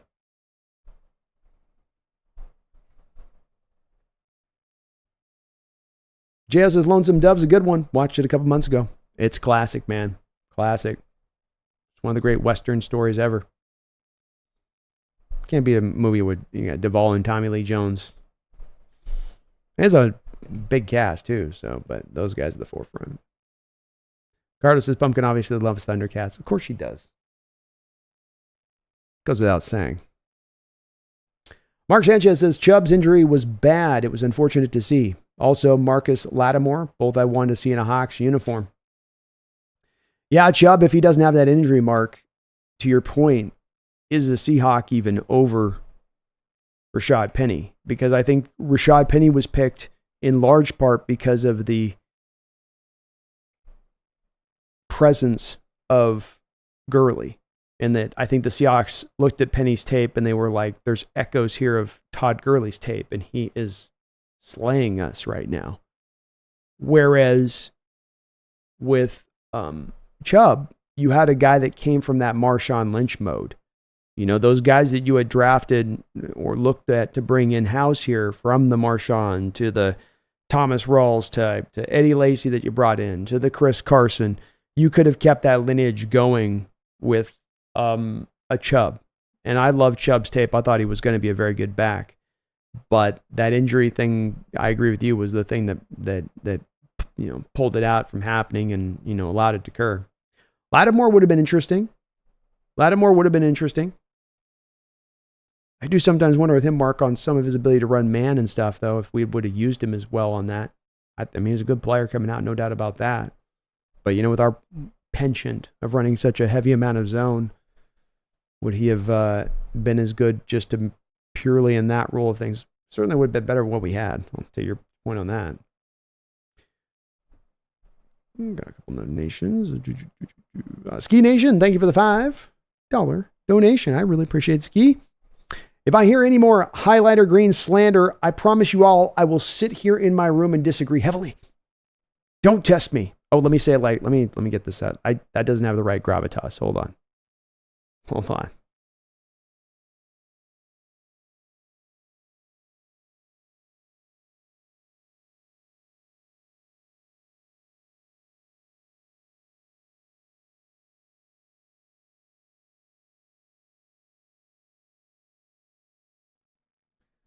Thank you, Ski Nation. Hey, the highlighter green people that like the highlighter green love the highlighter green.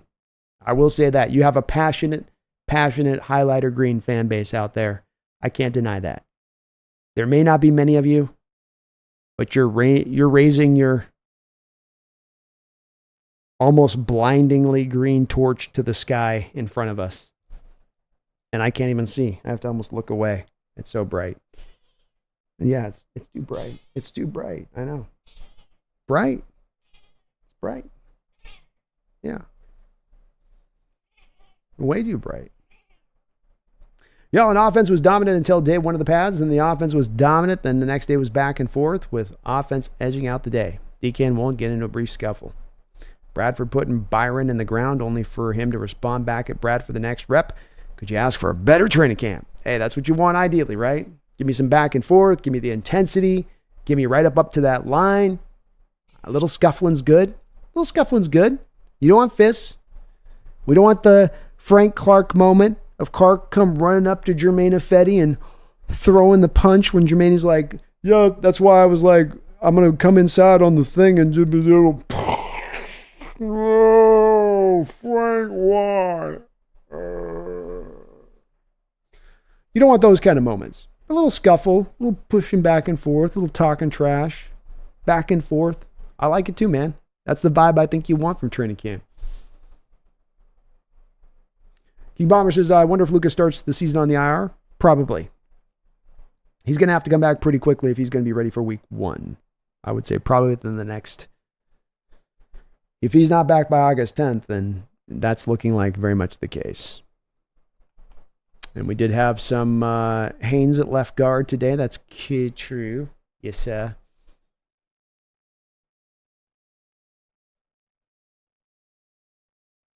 Oh, so he was giving Lakin the day off. That's why we had Haynes at left guard. Okay, that makes sense. And they probably have to play a lot of McClellan Curtis out of tackle because I think Fant's been beat up a little bit too. Yes, Gaming, DK Beckham Jr. That's right.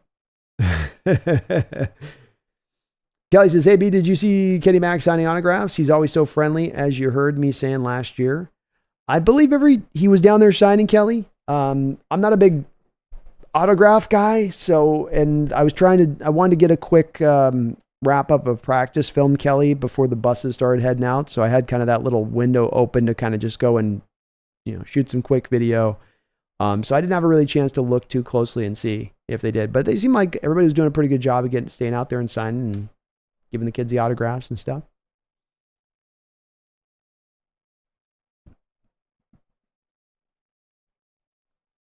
Seahawks gave me Bobo's wide receiver 3. He can block and probably second best hands of the team. That one-handed last season was insane. It was indeed. And he just might. The blocking ability alone absolutely probably raises up the snap count and gives him an in there where Tyler Lockett run blocking, Jake Bobo run blocking. You're going to want Jake Bobo at that point. And then you just can't put him out there for just run blocking situations. So then does that get him some more snaps out there? Maybe so. Duran says Patriots probably roll with Jacoby Brissett for the first few weeks. They'd be smart to do so, in my opinion. You're not winning this year. It's not your time now. Let the kid learn a little bit and still end up having him start a lot of the year, but don't put a 17-game season on his back.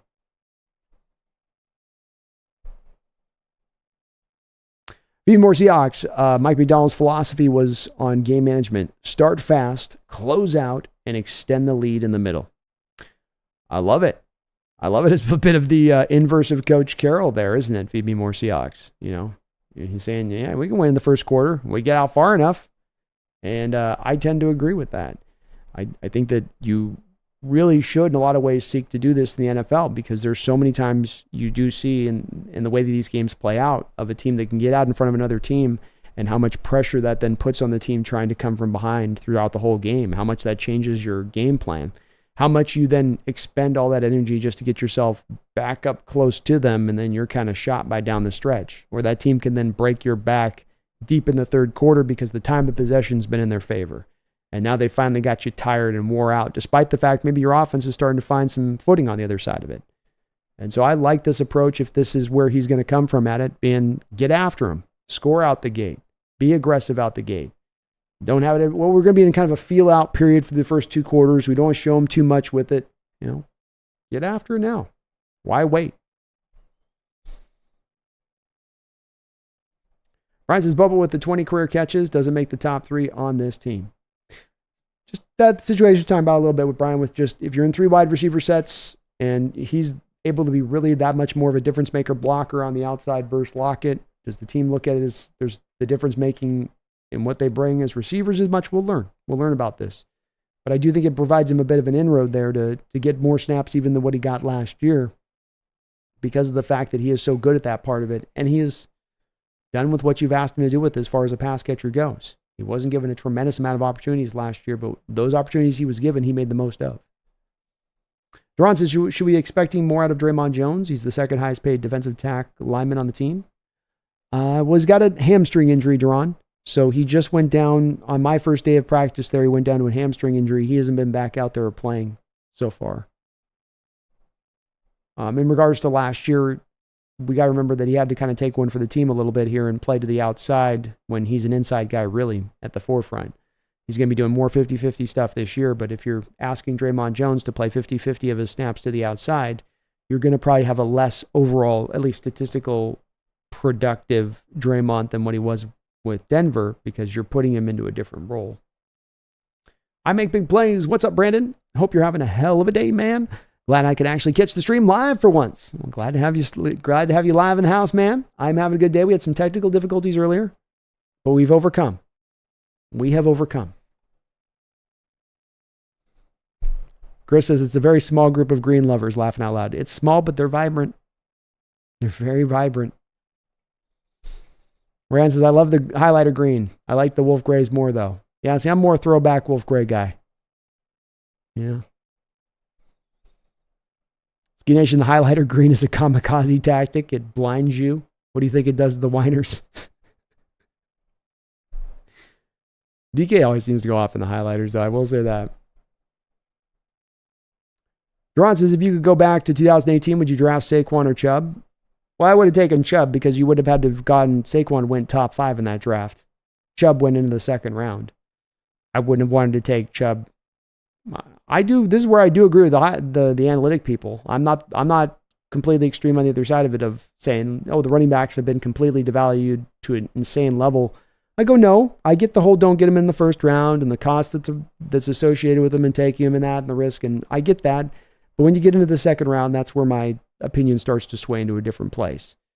So as much as Saquon was a good player, that's too high to be taking a running back. I don't want to go top 5. I don't want to go top 10. If I'm going in that place, I better be getting a guy with a level of talent that better be insane. Like, no doubt about it. I'm talking Adrian Peterson type of level of talent. And if it ain't that, then I'm going to go a different direction. But second round, all day. All day. We would have had to probably Duran give up a future first to go up and get Saquon. That's a little bit too costly at that point. Sean says if Eddie's with the Browns now, he's going to bang himself out a 10-year career here. Chad Hart says, come on, fellas, 109 people in chat and only 58 likes. Smash that like button. I echo what he has to say on that. Thank you, Chad, for the reminder. Hey, doesn't cost you anything. Just hit that little bit of the like button. Just tap it if you could. It does help me show up on that algorithm. It helps me pop up for people and, helps the channel grow. Small little thing, but it's a big thing in my heart. Man, I got like a cat hair in my nose that's just not giving up.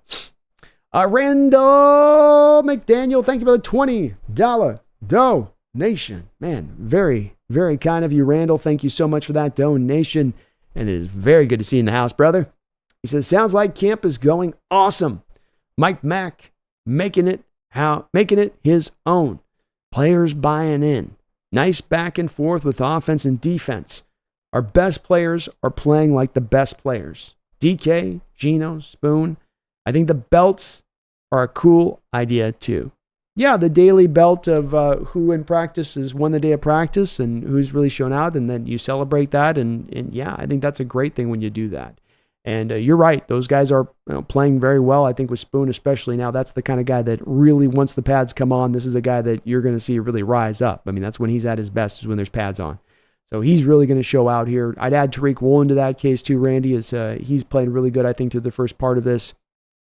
You talk about players buying in, and a bit of maybe the part that we look at on the prior regime and what we felt at the end, which was that we never usually had to question throughout Coach Carroll's time whether or not players bought in or not. Every team on a yearly basis, you said, hey, they're buying in. Last year, though, it did feel like, especially near the end of the year, that we walked away a little bit at that time going, I don't know if everyone is as completely bought in as they've been in the past. And maybe part of that was the fact that the players didn't have as much a trust in the scheme and what the philosophy of the approach and all of that.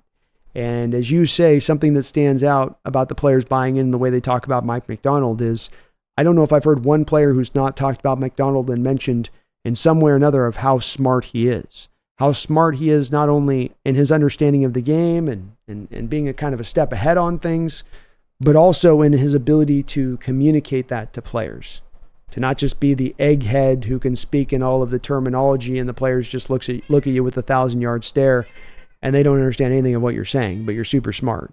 He's able to eloquently, articulately get it across to players this very complicated messaging.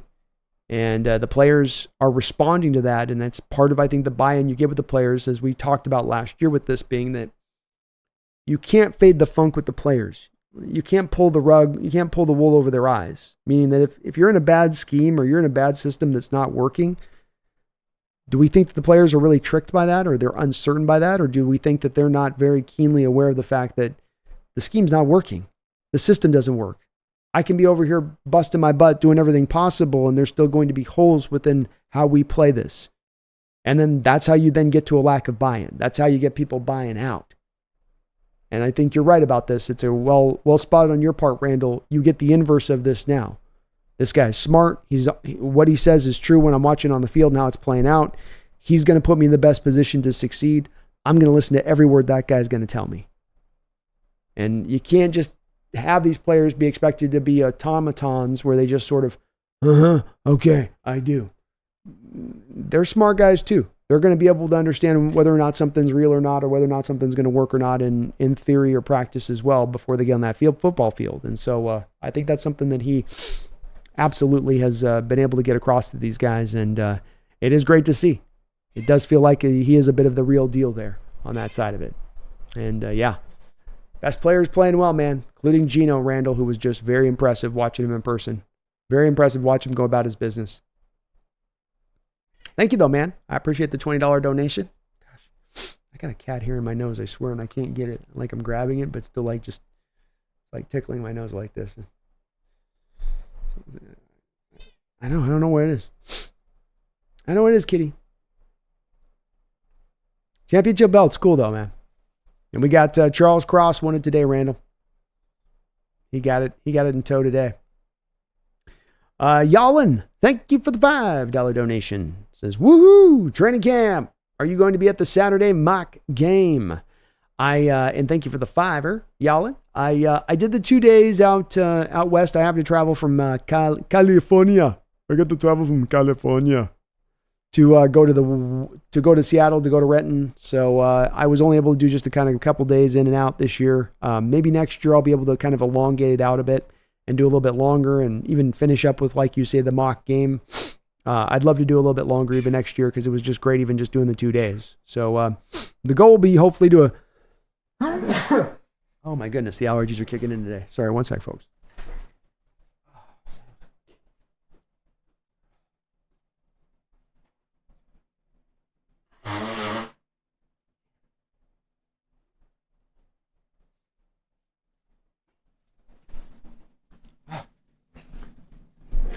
I don't know why that allergies are kicking in today. All right. I'll be trying to, though, next year, y'all. I'll be seeing if I can expand it out a little bit more and get a couple more days in. Just got to travel from afar to make it happen. Andy Phillips says, week 1 score prediction, Hawks versus Broncos. I would say us at home, that crowd is going to be turned up to 11 with the new coaching staff.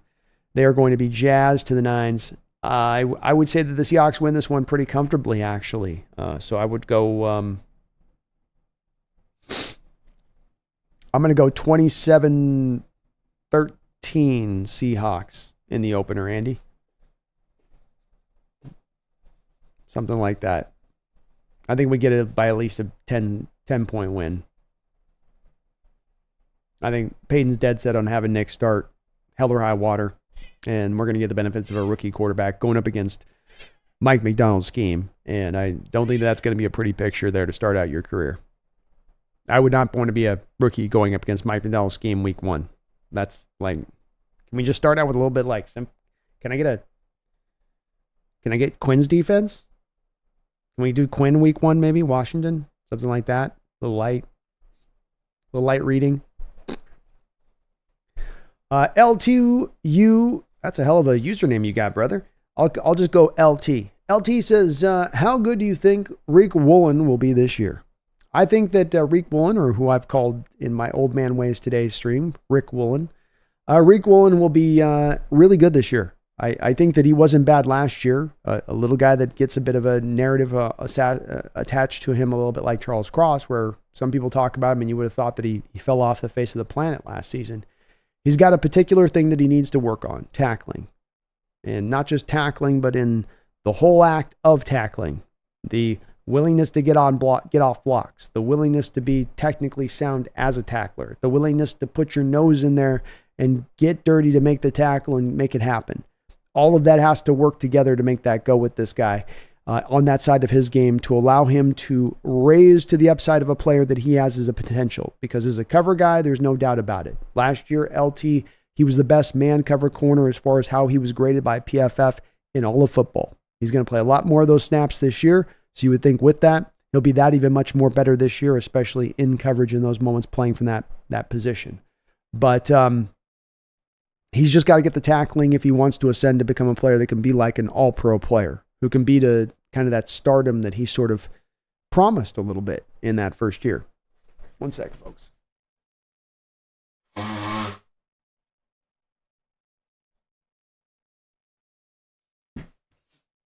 Oh, man, the allergies today kicking my butt. Andy Phillips, thanks for tapping that button. Appreciate you for that. Listen, obey. Most I've been excited for a season since 2021. 2021 could have been our year, but I have a feeling ours is finally coming up. I love it, listen, obey. I think the fan base is going to be invigorated this way because I think there's a lot of thinking here that this thing is a lot closer than it is further away. And while it is a young team, while it is a new coaching staff, the potential of this team, The foundation that will eventually be a contending squad is here. It's in-house. It's just how fast can it come together? How fast can it all coalesce? We'll see. But I love to hear your hype, man. Let's go. I make big plays. Lord, please just let us beat the Niners at least once this year. That's all I really wanted out of this season outside of Mike Mack showing potential. I want to see it as well. Niners have had our number the past couple of years. They've beaten us well. They've not even given us anything that we can kind of hang our hat on as far as a consolation prize. Well, at least we got them like, no, they just got us all the way around in every single game. We're due. We're due, though. That's what that also means, right? Duran says, can we say Germain Ifedi was a trash player during his time in Seattle? Yes, a guy that had all the physical tools in the world that you could ask for from the position, but a guy that never was able to get to that technical refinement spot that you got to get to take advantage of all those tools. You can't just get by in the NFL with being bigger, longer, stronger than the guy across from you. You got to hit your hands in the right place. You got to be technically sound. In Jermaine's case, you've got to know the snap count. Are you jumping off sides all the time, Jermaine? Or you keep jumping? Stop jumping, man. You know the snap count. Look at the ball. Look at the ball. But yes, he just never could put it together there. I probably didn't help the Tom Cable, Germain Ifedi combination, but let's face it, Duran, he's gone on to Chicago. He's there in Cleveland now. He hasn't exactly lit the world on fire, even being moved into guard since he's left Seattle. I think he would have been best suited from the jump of not being a tackle, but being a right guard right from day one. And if you put him right in that spot, let him develop within that spot, maybe, but he's just one of those guys that just kind of felt like Duran didn't have much of a feel for the game.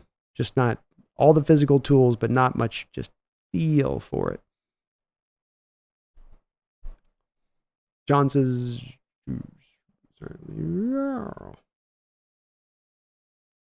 if Eddie was drafted around too high, okay player, but overdrafted for sure. Yeah.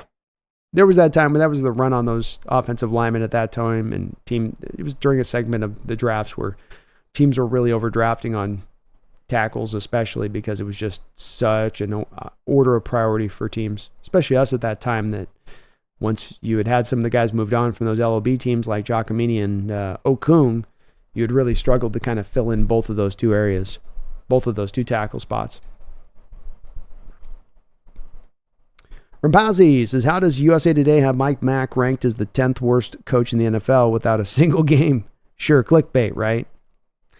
It's this time of year where there's still these stories coming out now that we haven't gotten to games yet. We haven't gotten to anything that's real tangible to talk about. And so there's going to be a lot of people out there stretching a little bit in order to come up with content. I do think from a national perspective, there's just a lazy thing going on here, yes. But it's also them kind of playing the odds here, I think, Rampagey a little bit. And that they just look at the situation and they go, okay, youngest team in the NFL, youngest head coach in the NFL, first-time OC who's never coached in the NFL. This will probably be this. They're just playing the odds. But that doesn't mean that they're intelligently playing the situation or looking at it with any depth. They're just playing the surface-level odds of the situation. By and large, if you put this situation in play across the NFL in recent history, it means that this team's going to be about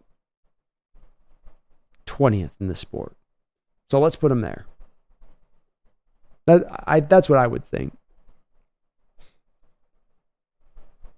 Stephen Cunningham. Hi, Brandon. I see your point on the quarterback cap, and you're probably right. But does that lead to a cap on wide receivers, on pass rushers, etc.? I actually enjoy watching my enemies overpay for players. Well, don't get me wrong, Stephen. I've got the 49ers just about due to pay Brock Purdy $55 to probably actually $60 million by next year. And I don't want to stop that train from a-rolling. You know what I mean? Whoop, whoop. You know what I mean? Like, yes, son, you can pull on the bell. Pull it down, son. More coal in the engine, Bill. More coal in the engine. You know what I mean? Go ahead, San Fran. Put yourself in cap hell by all means. So don't get me wrong on that front of it, Stephen. It's not something on the side of not wanting to see some of the enemies go down the bad paths I wouldn't want to see. I do.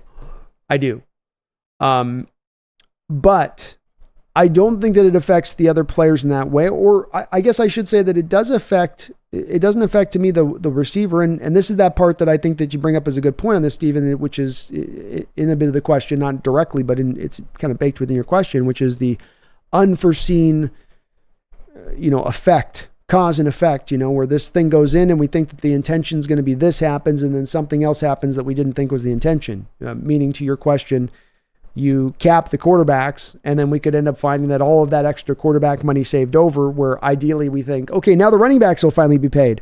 Okay, now the safeties will finally be paid. And instead it just all goes to the receivers. Where now receivers are making quarterback money. I think that that's, you mentioned about teams making stupid decisions and going in the wrong directions of things. I think that that's what that would allow that to do. Could the receivers end up making up into quarterback level of salary? It may go to that place of things. It may. But that doesn't necessarily mean that that's an advantage now for those teams doing that instead. And in my opinion, it's much more likely that the cream taken off the top that's was just flowing over the sides can now go to some of those positions that aren't getting paid. I think that there's a direct correlation to when you have quarterbacks making more than double, Steven, that of the next guy in the roster. Not the guy making mid-level. I'm talking the next highest guy in the roster is here, and this quarterback's making more than double that on an average year per basis. I just don't. I think that that's such a big disparity that does end up costing other positions. That when we see running back and safety struggling, tight end struggling to find their proper valuation on the open market, you can find a direct link to me to what those quarterbacks are making. There is a finite amount of money to be spent out there. But you are right. It's hard to predict this exactly and how it would go and how teams would deal with it. And probably, again, to your point on this, teams would probably be a little bit different in their approach to it. It wouldn't be just like everybody's going to do the same thing now. But I don't think it's good for the sport having quarterbacks making more than double the next guy on the roster. I don't think it's good for locker rooms. I don't think it's good for the way the players view the NFL. And their own view of being sometimes looked at, in their own, I think the way they talk about it is how we're looked at as we're so disposable to you guys here. Just get us in, get us out. And here you're rewarding this position of a quarterback that gets to play 15 years, gets to be the highest paid by a wide margin.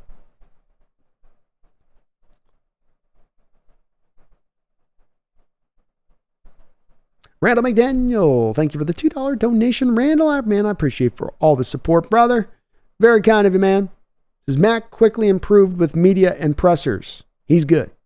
He's doing well. He does seem to have relaxed a little bit. And you got a little bit of that with him with Baltimore when he was the DC and it wasn't as much of the head man, where he was allowed to kind of chill a little bit and go, okay, I'm in my groove. I know what I'm talking about. I'm in warm waters here.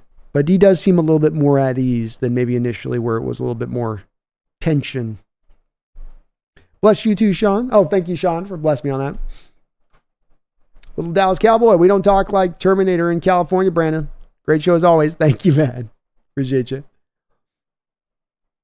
Casey, I was thinking 21-13. I could see that too. I gave us a couple more points, Casey, just because I think that Denver defense has kind of stepped a bit backwards from moving on from Evero and some of the personnel that they've dialed back on as well in addition to that. Chad says, Bo Nix is Denver's X Factor. I think he'll be a stud in the NFL, and he could surprise RD in the first game while everyone is still learning on the fly. It's possible. As I said, he was a 57 start guy coming out of college. And so as you go, Chad, if there's a quarterback you look at and you say, who's a guy who has played enough in college to believe that he can get in and hit the ground running day one as a starter? This would be the type of guy that you would say of that. And I do agree with you. Though I don't agree necessarily that he's going to get there day one on it. It's possible it could happen. I do think that in the long term, he's a really good fit in that offense in what Sean Payton wants from the position.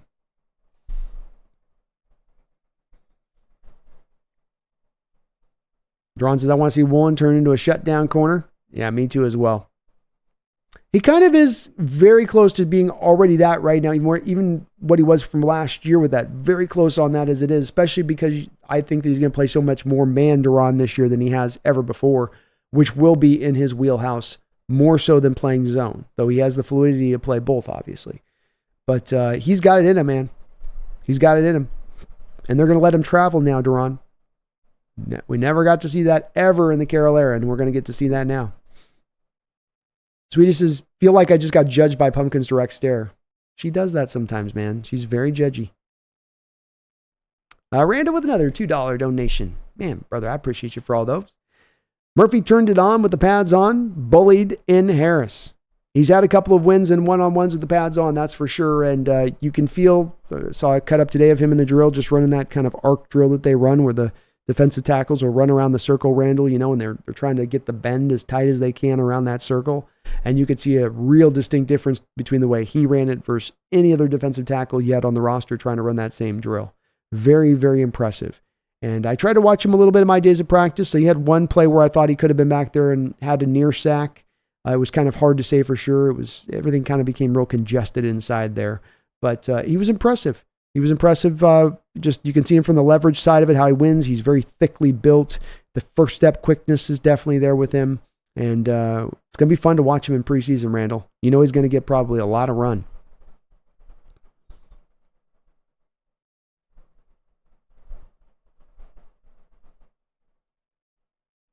Real Cheese, thank you for the $5 donation. I really appreciate that, Real Cheese. He says, hey, B, got tickets to the opener, and with what I hear from the offense and how the Broncos are, I'm hoping for a 70 steamer. Our goal should be to get Perna to the next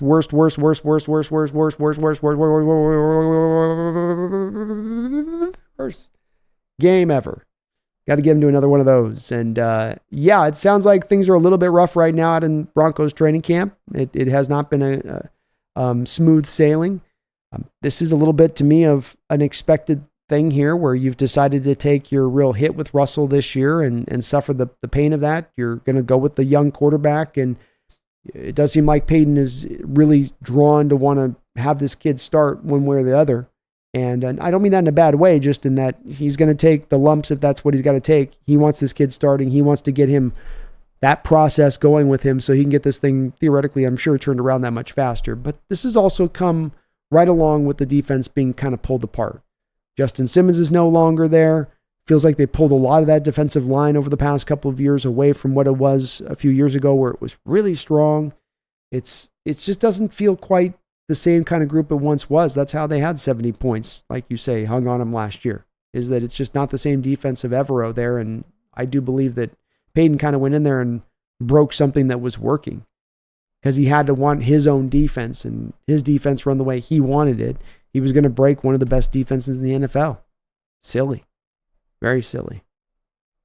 But it would be very nice if that opening game could be a nice, easy, soft landing for McDonald and company. Drop a couple extra touchdowns on them. Be like mid-third quarter, we're just, this thing's done. Let's put a button in this one. It's time to just eat some clock. I wouldn't mind that. I don't need pure excitement week one. I can take a nice cruise control victory. Thank you, Real Cheese. I appreciate you, man. Steph says the 49ers are in trouble. It's kind of fun today I do like watching some of the content creators for the Niners go back and forth on stuff. And I'm sure many of you guys know Grant Cohn, and they got Grant Cohn with Lombardi, which is just funny. These two guys kind of go back and forth. But Dave Lombardi, who's kind of the super pro Niner coverage guy, who's just like everything the Niners do is amazing. And he's here on the tweeting out, and he goes, Brock Purdy's dominating. He has yet to throw an incompletion. He just followed up the 60-yard deep touchdown to Deebo Samuel with an off-schedule deep 60-yard touchdown toss to Christian McCaffrey, lofting the ball over the defense as he moved away from pressure to his left. And Grant Cohn writes above, who's also at practice watching what's going on, says, Purdy just threw 4 picks in 5 throws. And then somebody below in their Twitter thing says, inside you there are 2 wolves, and their names are Grant and David.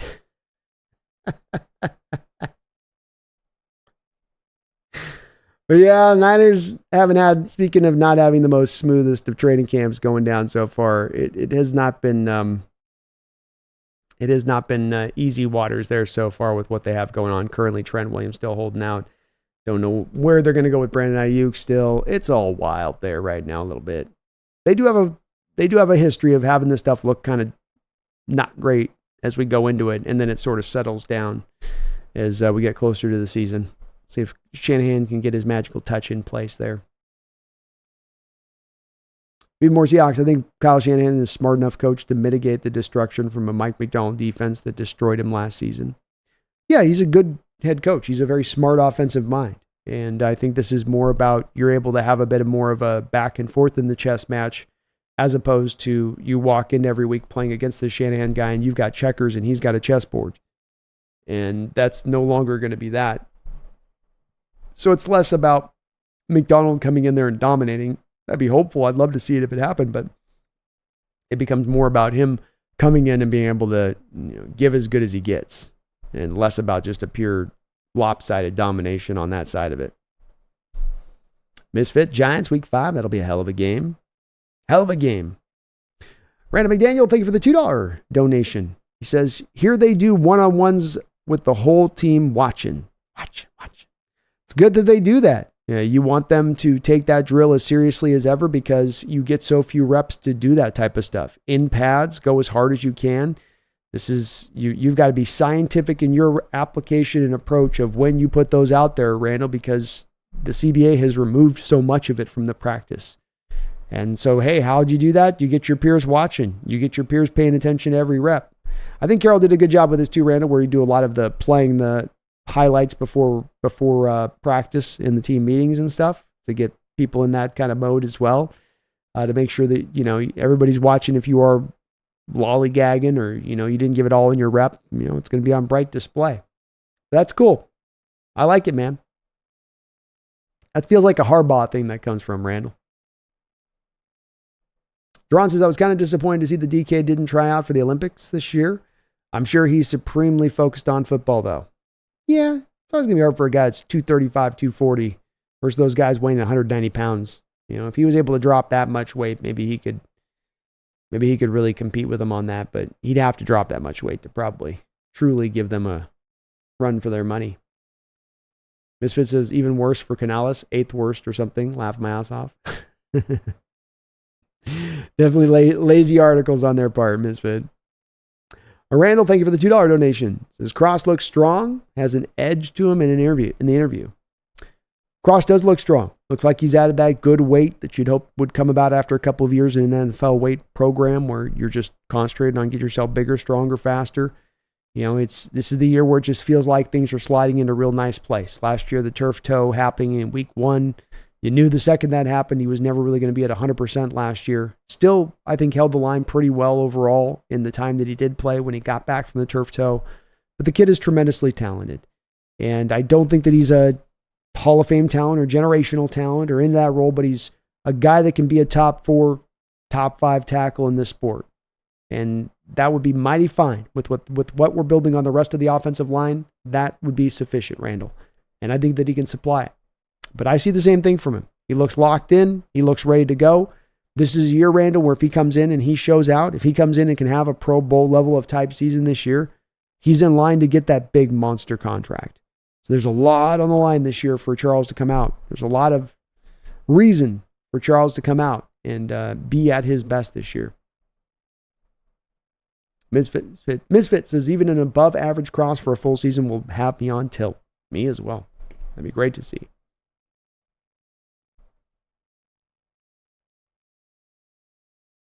Yeah, it'll be hard for Duran to probably ever do the Olympic thing because you just have to drop too much weight. I mean, those guys are very light. Very light. And DK's a legit 235, 240.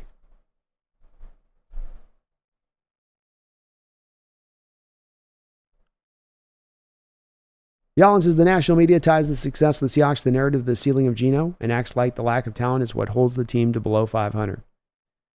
Yeah, there's a bit of that baked in. Definitely a bit of that baked in. Randall, thank you for the $2 donation. He says, what does a Matt Judon trade look like? 4 or 5? Got to pay him?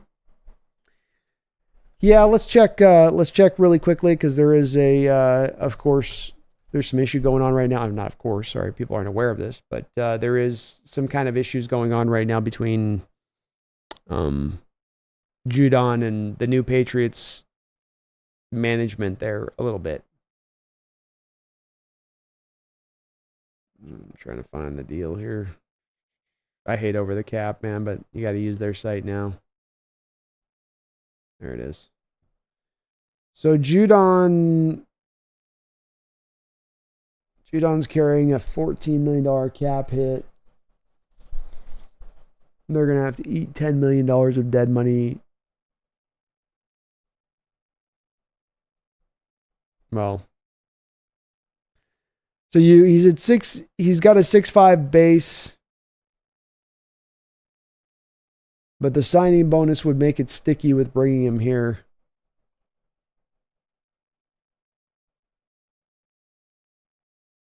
Probably a 4th round pick would be what it would cost, but then you'd have to figure out something from the contract parameters too, because you wouldn't just purely be able to fit all. I don't think you'd be able to fit all. Well, I know all the bonus money goes to them. So you could theoretically fit all of the base, and the $6.5 million base would fit, Randall. That part's true. But then the Patriots have to eat a lot of dead money to make that happen. They may want more than the 4th round pick when they factor in the dead money that they would have to eat on top of it. And then I don't know. The question then becomes a little bit of where's his fit at then at that point too on the rotation. I think the way you would make that move, Randall, is if there was an issue with Derek Hall, or if you had some kind of injury go on with Boye Mafe or Uchenna. Outside of that, I don't think there was really a way to bring him here to stack like a 4-deep edge group. It's possible, and certainly I think you touch upon with the 4-5, the draft capital cost is not going to be great here for the player that you get in return. That part's for sure. But I'm not quite sure on the depth chart fit, especially with Derek Hall starting to look pretty good here on the early part of camp. Thank you, Randall. Appreciate all of the donation and support, man.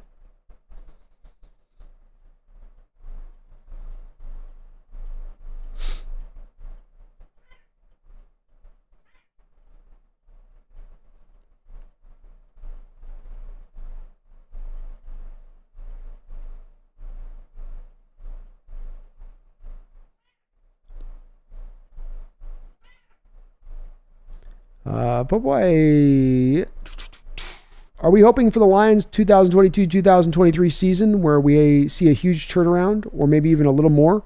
Regardless, I'm worried our O-line will give us a tough time again and may prevent Geno cooking. O-line's going to be a big key to this season and into the future as well, I think, for this team to kind of rise up a little bit, as it's been a detrimental factor for this team for a few years. I don't know what the expectation quite can be for this upcoming year. Yeah, you'd love to, I think, see the something that you got with the Lions where there's this tangible turnaround of feeling within the team where you're feeling this buy-in that's existing and growing hotter and stronger with every game being played. I think that'd be something that would be great if we could see it that tangibly in front of us, boy. But I think also just seeing this come together in general terms. If it's not dramatic, at least that there's a steadying of an improvement. At least the plan is coming into place. Maybe there's the many downs along with the ups and those bumps in the road that we've got to navigate through to get into year 2 or year 3 where we really get to see the benefits of this new regime. But I think that's as much as anything. I'm not looking for the supercharged results here. I'm just looking for us to see that improvement as we go through the year, because it's understandable if it does take that year for everything to get kind of onboarded. It would make sense.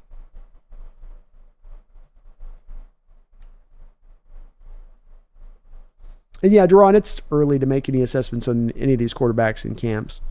Like you say, these guys are getting their first action, young guys, rookies, so we'll see what happens once we get to the actual games.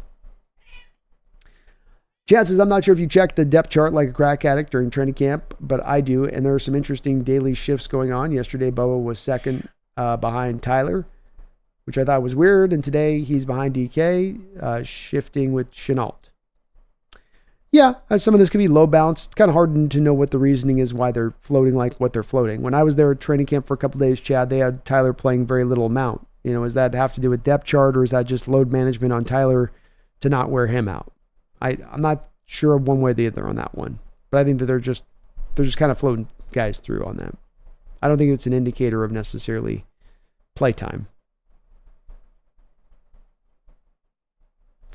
Chad says also there's a lot of shifting on the O-line. Do you know who this Manning guy is? They got him at left guard behind Lincoln. I do not know that guy. Once you get deep in the roster on that like that, it's pretty deep for me on that one even.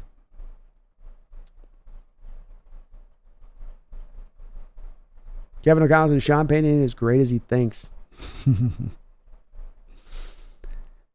He's definitely taking a big swing here. We'll see if it pays off.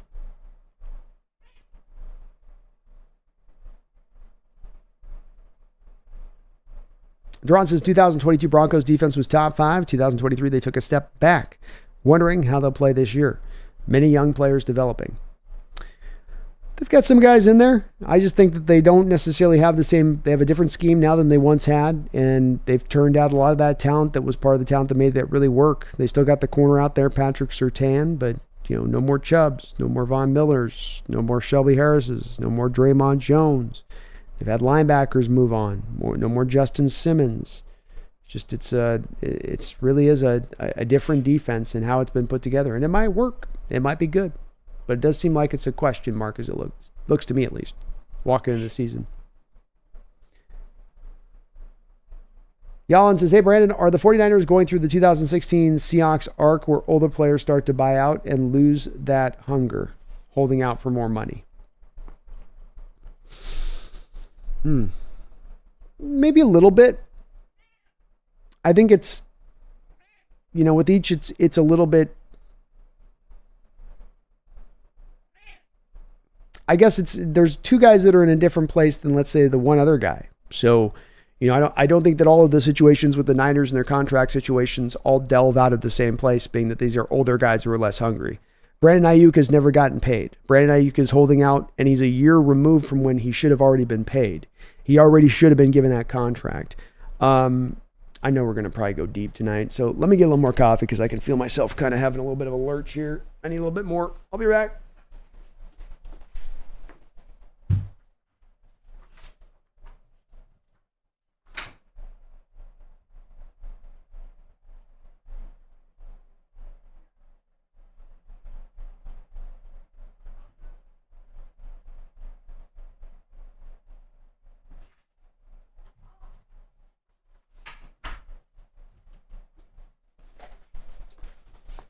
Okay, so I forgot where I was at on that. So y'all, we got Brandon Ayuk. The Niners didn't pay him last year. They wanted to wait an extra year to have to pay him. They should have paid him after last year. That's when he deserved the deal. If you look back to the Seahawks team back in the day, and when the Legion of Boom teams were going on, you were paying guys after the third year if they'd earned the contract. You were rewarding them at the time you should have rewarded them. You didn't try to stretch it out too far. So he's a different situation than the Trent Williams, Christian McCaffrey situation. That's not a greed thing, or that's not a guy getting kind of lazy in his time. With Trent Williams and Christian McCaffrey, I think these are both two guys that look at their football mortality and they see that the door is closing. And that they see that if I'm going to get paid now, this is my last year to kind of get the contract paid now. Because if I wait a year out from now, they're not going to pay me at that point. I'm not going to get that deal at that point. I can see them setting the stage of having an opening to move off from me and that there's going to be kind of a motivation from them to move off me at that point because they're sitting on $39 million of dead money, or it might be even more than that right now. I'd have to double check on that where they're at exactly on the cap, but it was when I last looked. Let's look right now. 25. So currently right now, $38 million, almost $39 million of dead money is on the books for the Niners right now. So Christian McCaffrey and both Trent Williams looked at that situation. They said, if I don't go and ask for my money right now, they're not going to have the money to pay me next year. And then I'm either having to retire or move to a new team. So these guys, both understanding their leverage of their situation, jumped ahead of this and said, no, you'll pay me now right now. You're not going to make me wait on this. I'm both in McCaffrey and Williams, and they have a great argument to be made with both of them. You could say, hey, we are two of the most important players on your offense, even more so than your quarterback. And, both those guys have made a lot of money. Both those guys have been well paid, but both those guys understood their leverage in the situation to kind of come back and ask for it.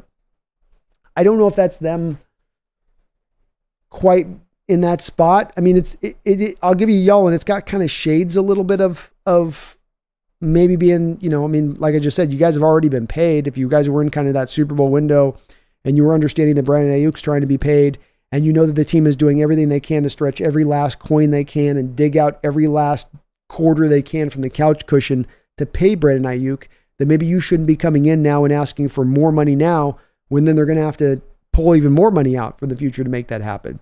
So maybe that's a little bit of an example of that, Yalin, that they've done that here in this case, in the way that this has gone. But it doesn't necessarily feel like that, just because it's kind of it is a little bit, I guess. It's a little bit.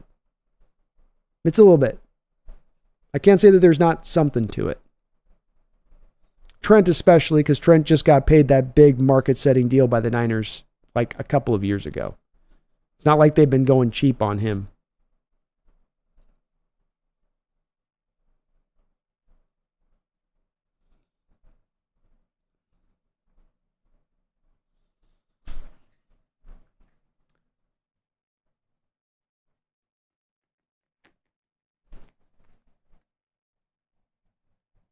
All right. Chris says, key to stopping the Niners offense is limiting CMC. Purdy isn't good under pressure. He is going to win much without CMC. IMO. Certainly, yeah, you want to try to limit down Christian McCaffrey at the forefront of that offense. Force Purdy to beat you, and then force Purdy to beat you, in my opinion, with more pushing the ball down the field. Or at least just getting him under pressure. I think that's the better way to put it, Chris, like you say. Daddy Dennis, go Seahawks.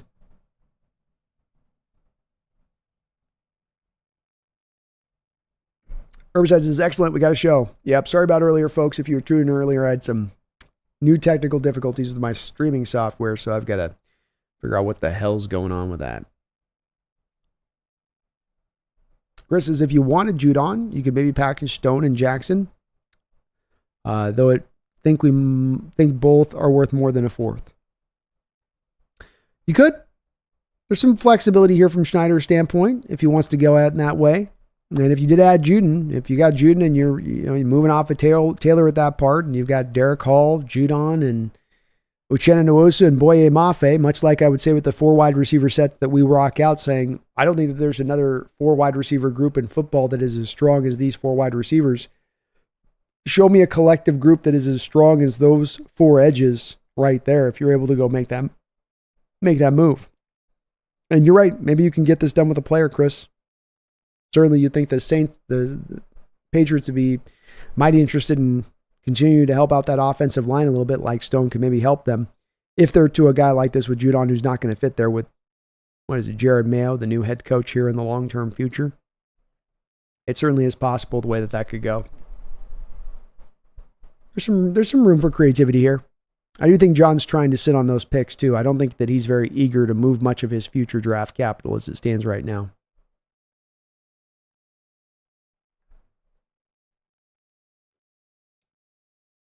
DVN says, I'm a little behind, so my comments may be a little off. I feel bad for Russ. Only reason they are hopping on Justin is because of the price. Fields hasn't even looked good in training camp. They just would rather pay a young guy based off hope than keep the vet. I've heard reporters down on Russ before he even stepped on the practice field. Oh, man. That's interesting to hear. And it's weird that it's twisted in this way so quickly there in the Steelers camp, being that they seem to have kind of signed up for the Russ experience and what they were going to need to get the most out of Russ, and bringing Arthur Smith in, who you think would fit very well with Russ in that offense. And we'll have to just kind of keep tracking it and monitoring it. But is it possible that they have more of an eye to Fields? I guess it is. The one thing I would wonder with that, DVN, is just why wouldn't they have then activated the 5th-year option on Fields? Because the 5th-year option is going to be at like $27 million or whatever, which I know it costs a lot, but then that affords you another year of club control for Fields to let you, I guess if I was going into it from their standpoint, like you say, and saying, okay, well, if we really just want to find the quick fashion point to pivot to Fields off Russell, we'll make it look like we're putting Russ out there and that there was a true battle, but we really intend to go back to Fields. Well, if you're doing that, why are you having him do the kick return stuff early this offseason? If you're doing that, why not do the 5th-year option at that point? But I also think we just still don't know who the day one starter exactly will be. We let the camp battle kind of fully be fought out, so to speak. See where it goes.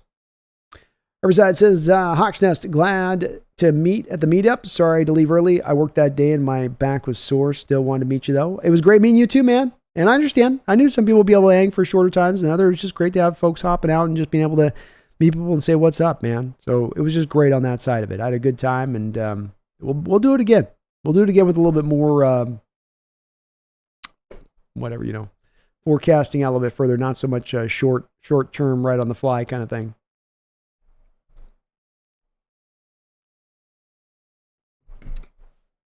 Chris says, what is a small NFL team? I think he meant small market NFL team when he was talking about that above, Chris. Kind of like a Raiders or a Bengals team like that. Beyond Balance, sorry I missed the meetup, bud. Next time for sure. And we will definitely do another one of those when I come into town again. And as I say, I'll make sure we get a little bit further out, advanced wording than I did on this one. This was a little bit shotgun style. Randy says, you tell him, Pumpkin. She's got a lot to say tonight. Random McDaniel, thank you for the $2 donation. I appreciate you for all of your support to the channel, brother. This is Mac, coached Judon for 3 years with Baltimore, 4th and DT. Let's have it go. A 4th round pick in Darrell Taylor. Let's have it go. I like it. I forgot about that connection, Randall. Well spotted on your part. Mike McDonald has worked with Matt Judon before. This is a type of player that can be used in a variety of different ways. Yes, he is an edge rusher, and that's where he's going to make most of his hay, but he is a guy that's perfectly fine spot dropping, perfectly fine going and taking away a flat route. Very comfortable in that role. And maybe you can talk a Patriot team into that by flipping out that kind of move there. I like it. And again, I'm with it because you're upgrading your team to do it, and you're not upgrading your team at a real grand cost to make it happen. There is a little bit of this, Randall, if we go and make this move of, okay, you don't now go and make the trade deadline deal move if you go and jump for Judon now. I mean, this is the trade deadline deal move you were going to make, and you're making it here. Now, the benefits are you get then that player for the full collective of the season, but the downside is that you lose then out on that trade deadline deal you could have made to maybe add to the team for what could become kind of a real big hole if we get like a major injury that needs to be filled at that point. So I like Judon. I'm not down on making the move for sure, Randall, there.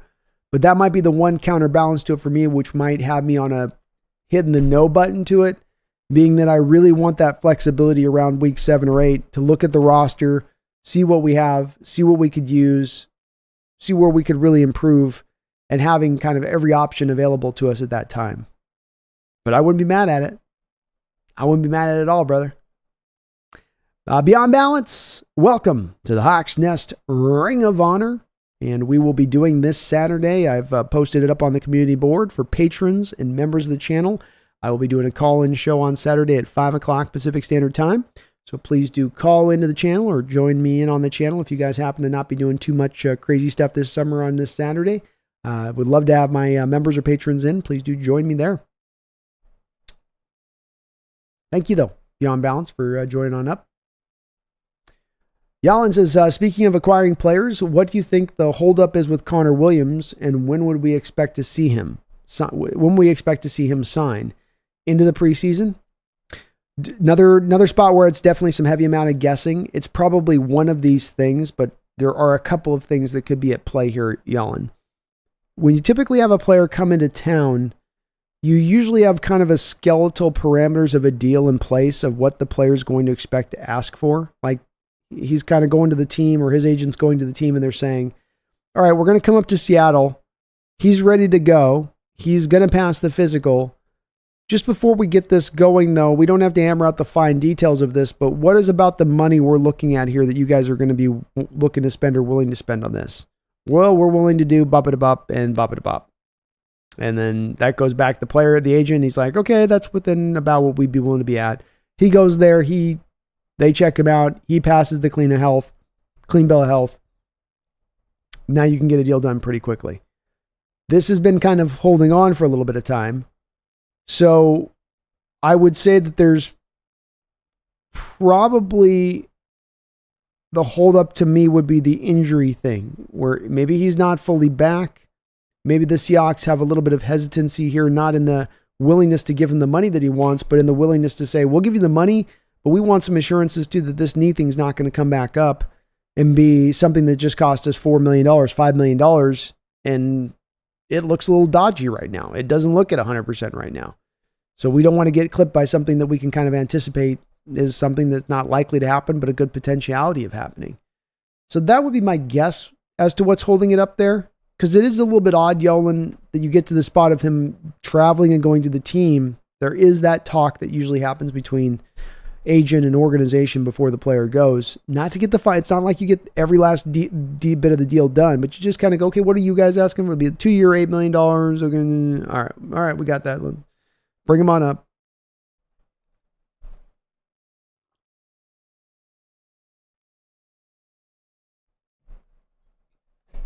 Chad says, to follow up on the depth chart, when I played in high school, like the whole team would scratch at each other, hugged up the depth chart when a new one posted. Coaches are making daily observations during these early days and making heady changes to those spots as to what might work better and then run those differences in the next practices.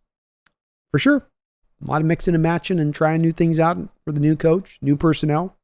Kind of learning the personnel within that too, what they can do and who's got the chemistry and what works and what don't. Yeah, well said.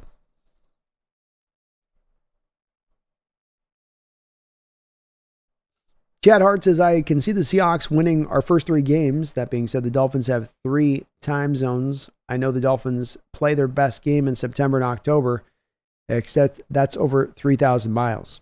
It's a long way to go. It's not easy to make that travel as we've seen out to the East Coast when we've had to do it. And I think it's going to be a hell of a game. I like what Mike McDaniel does. A lot of mechs in that game. You know, mech 1 on mech 2. But I like what he's doing there, and they're going to be a great challenge for us. You would think at that point, Tyreek Hill early season, probably still going to be pretty healthy and ready to go. You got him at the full challenge that he provides. It's going to be a tough game. It's going to be a tough game. McDonald's defense was able to give it to him last year with Baltimore and control Miami throughout most of that game on the offensive side of the ball as they did. Let's see if he can do more of the same this year. And if you can start out to a 3-0 match, I talk about that upside, the Seahawks getting 12 wins. You can start out, which 2 rookie quarterbacks in the first 2 weeks, likely, or Jacoby Brissett and 1 rookie quarterback. Now, that definitely opens the door to you starting out real hot here and able to make a little bit of ground up in the early part of the schedule, so you give yourself a little bit more room for error into the deeper part of the schedule where it doesn't get horrible, but it gets a little bit tougher. Brandon McDaniel, thank you for the $2 donation. Sean Payton is John Gruden. And you mean the John Gruden with the Raiders. Living off his past. He's definitely come into Denver and done it odd, Randall. And you do see that there is still a healthy amount of ego that fills Payton up. You know, he is a guy driven a bit by that in many respects. And, that ego can work in your favor and it can work against you. And we've been very closely acquainted here in Seattle recently with head coaches and coaches that are, you know, letting that my stuff don't stink kind of feel to the way that I go about my business start to infect how they coach and hinder how they coach. And there is a little bit of the shades of that with Payton coming into Denver there. It has not been smooth sailing. His handling of the Russell situation, his approach to the Russell situation, coming from the outside in, is that there seemed a lot of telegraph stuff there, and you know, it was almost like watching theater at times in the way that he was trying to force that situation, like he was running a PR campaign of, you know, kind of, see, this is why I got to get off Russ, so you guys can all see. Like, can you all see why I've got to do this thing? It's going to be just wild, but I got to do it. You can all tell. See, I've shown you so many ways. I'm screaming at him. Can you see me screaming at him? Can't you see how I need this has got to happen? And he's certainly made it in his vision. He's remaking New Orleans Midwest, and we'll see how that goes. But I don't know. I do like Nix for the fit there with them, Randall. I do think that's a quarterback that can execute his scheme the way he wants it executed. I don't think this will come down to whether or not he's got the right quarterback there. This may be one of those rare situations we find a coach where they often say, no, it's his success will be determined by whether or not he can get his quarterback. In this case, it'll maybe be more determined by how the rest of the supporting roster holds up as he has the quarterback. And that may be the thing that ends up sinking Sean Payton there in Denver, not the QB, but the rest of the way that he's built the roster. Brian says, feels like Williams may not get signed for a couple more weeks to have a better idea of when he'll be able to play. That could be the case. There's another part there I hadn't factored in. Maybe he's not 100% and he just wants to give me a few more weeks and I'll be at the ready to practice. I'll be ready to go. In other words, I'm too sober for this conversation. Exactly. Yalin says that was an excellent point to my San Fernando question. Thank you, Yalin. There are some shades of the stuff you're talking about there, though. You know, it ain't completely night and day. There's some definite apples and apples stuff there too. Randall, thank you for the $2 donation. I appreciate you for that. His running back is probably the hardest position to judge at camp. It is. Those guys get banging through the middle of the line there and nobody's tackling and guys are just touching them and you don't really get a feel for who's able to get through tackles, who's truly getting through the hole quickly before. It's a little bit of that pitter patter, you know, and so it is tough. It is tough on that. You can feel a little bit of the change of direction stuff with Walker and McIntosh that makes them so unique and stands out on their tape. But you don't really learn this stuff until you get them tackling in the pads, even in times when you get them to, you know, fully the preseason games. I can't wait to see McIntosh in some of the preseason games to see how he looks. You know, truly get that first kind of view of him. But yeah, tough position to judge is right. I will say they look good catching the ball, Randall. Smooth catchers of the ball out there out of the backfield, especially Walker and even Charbonnet was in on this. They ran a lot of the drills at camp with me there, Randall, at throw after throw to the backs, and they were all very smooth and comfortable catching the ball. As you'd expect. Appreciate you, man. Chris says, I'd be hesitant to pay Trent, but they don't have anything to replace CMC on this level. They're caught in the pickle here. I mean, and this is a little bit of, I think, to the shades and the apples to apples to Yalen's question on this, in that the team gets pressed to have to sign the players, even though they don't want to sign the players, and maybe the players are also coming from the place of wanting to be signed with a little bit of that fat and happy thing of like, let me get my last contract, let me get mine, let me get my last thing, and that's not really the spirit of team driving it necessarily there, right? You get a little bit more of the individualism start to be rife within what's going on there. And this is where the Niners are getting pushed into a little bit of a box. They want to pay Brandon Ayuk. If there was open to trading Brandon Ayuk, if they were easy enough decision to go make and go down that road, they would have done it much earlier this offseason, especially in a wide receiver rich draft. But even after they re-signed Juwan Jennings, even after they have signed, even after they drafted Ricky Pearsall with their first overall selection, they are still holding on to Brandon Ayuk, and they got like a death clutch on the guy. And then we're probably still looking at getting a Brandon Ayuk deal done before you gave Christian McCaffrey his money. Now you got Trent Williams coming in saying, pay me. How are you going to make that happen with Brandon Ayuk? And this comes down to that place at the end of the day with it where somebody ends up getting moved. Somebody's going to have to go. And they're not going to get maximum draft capital to do it.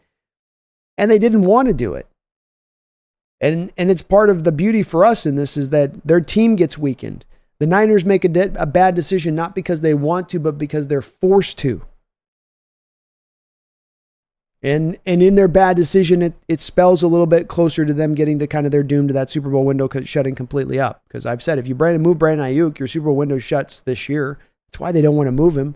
They know they need all of the collection of those guys to get this Super Bowl window year maximized. And if you lose this guy and you lose that guy, you're not in the shape to be able to overcome that. The NFC is too strong this year. The division is too strong this year. They need all hands on deck. Not partially on deck, everybody on deck. But what's the new deal going to look like with Williams? Because he currently has the final year of his deal currently in place, which has a big amount of bonus money still on the books right now. You sign him to a new deal, a 3-year extension probably. And now that bonus money adds on to the new bonus money, which adds on to the base salary. And his collective price for the season goes up. His collective cost on the cap this year goes up. Say nothing of next year where you're already $39 million deep into it. Niners are in a sticky situation, and the Trent Williams situation has absolutely thrown the biggest monkey wrench you could imagine into it. It's thrown the monkey wrench right into the Niner engine. Because they were already kind of trying to like dodge the bullet thing here with Christian McCaffrey coming in like he did. And this one, they didn't have the extra room to deal for the Trent. Because if Trent wanted $30 million a year last time, what do you think he's going to want now? 35? 35 on a 3? So 3 years, $105 million. Another probably $30 million in guaranteed. Maybe they can pull it off on a 2-year. But then that 2-year doesn't necessarily help you either if you're Niner then, because you don't have as many extra years to spread the bonus money out. The cost, again, continues to go up for not just this year, but into next year, where you're already at $39 million of dead money as it stands. They are $39 million over the salary cap for 2025 right now, before Brock Purdy has signed his $60 million contract. Oh, the days are brightening up, I'll tell you, boys and girls. The days are brightening up for our Seahawks and maybe darkening for your Niners here, bit by bit. We'll see if they can right this. Maybe they can find a way to pull this off. They've done it before, where it's looked dark, where it's looked like Debo's going to get traded or they're not going to get this deal, and they found a way to get it done. But Lady Luck may have finally just ran out as well. Good morning, football breakdowns. What do you think our offensive line will look like? I think your starting offensive line, when it's all said and done for week 1, is probably going to be Charles Cross, Laken Tomlinson, Oluwatimi at center, Haynes at right guard, and George Fant at right tackle. I think by the time you get to about week 7, as long as the health holds up for all those other guys, you'll see Abraham Lucas be your guy out there at right tackle. I think that's the general plan that's in place for this team and what they want to look to do. I think they like the veteran presence of Lincoln there at the left guard with how young the rest of the line is.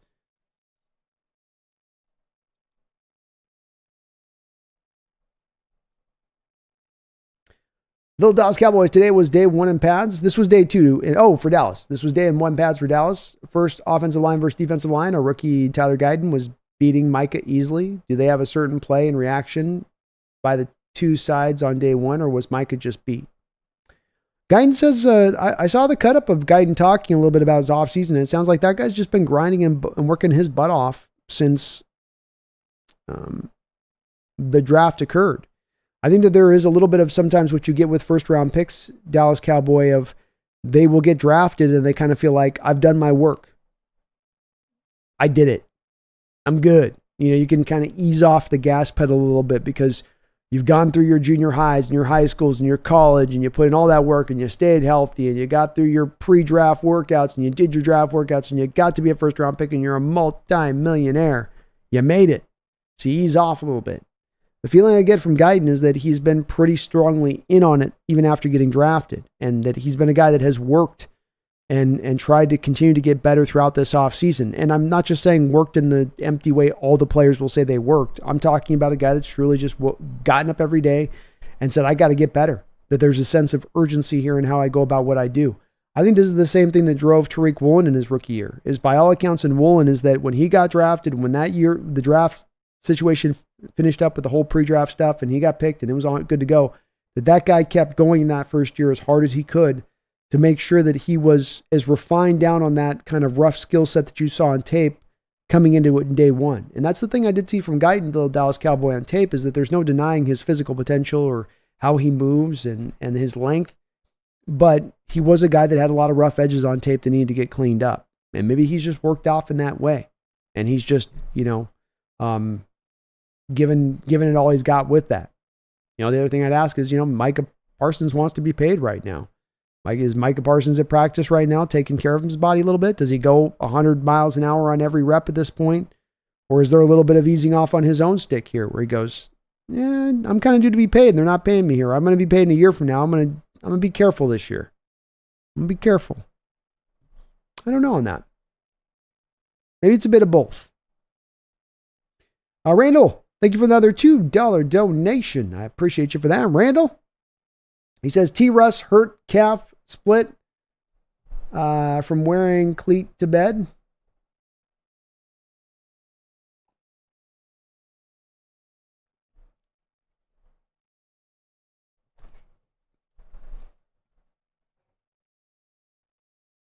T-Russ.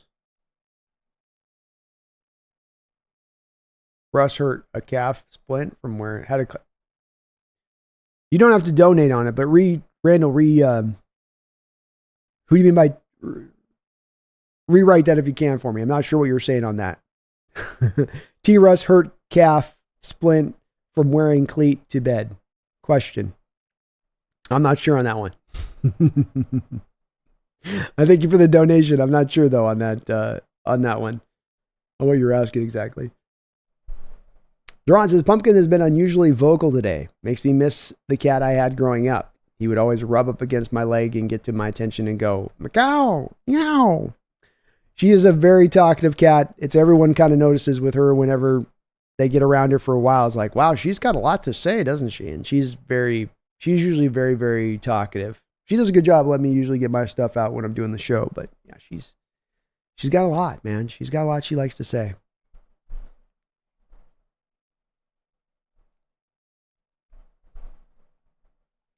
Mo Maggot Yellen, thank you for another $10 donation. I appreciate the double donation dip. Yellen, very kind of you, man. I love the discussion as well as always, too. Says, I wanted Harbaugh as a coach, but became excited learning about Coach McDonald. Seeing both coaches run training camp, relieved we have Mike McDonald. Sounds like training camp is a spectacle with Harbaugh. That's interesting to hear about Harbaugh. I haven't been as plugged in, Yellen, because I've just been so deep in the Hawks game on this. I've been trying to do a little bit of looking at some of the stuff going out around in other training camps and whatnot. But I was in the same place you were as far as Harbaugh. I mean, that is my on-the-record number one choice of what I want to see come into Seattle. I think that it would have been very hard to pull that off with him and Carroll's background and how that would have been received. But I do think that wherever Harbaugh has gone in his coaching life, he has won. And that he has not always typically gone to spots where winning is going on or is as an active tradition happening. He didn't walk into Stanford and they were lighting up and they were winning games and they were pushing for Pac-10 titles. He didn't walk into the San Francisco 49ers and they were at the height of their Bill Walsh days. Like Walsh just retired and he just gets to walk in and picks it right back up. Those days had long passed and he came in and he turned them into a winner. And then you have what he did with Michigan. Michigan, much like the Niners, taking over a college, taking over a program that had once seen as great a heights as any in college football, but had long been removed of those heights and helping them to find it once again. That kind of track record to me is a little bit close to being undeniable. And it may sound like things are going through, and being especially in LA and the high profile aspect of where he's at right now. Maybe it's the truth too, is that the spectacle aspect is going to override a little bit of that tried and true stuff you get with Harbaugh. But I still do maintain that he is as known a quantity as you will get in the coaching game. And that he is going to have that Chargers organization turned around sooner than later. And that he's got his quarterback there who's better than anything he's had going back to maybe Andrew Luck.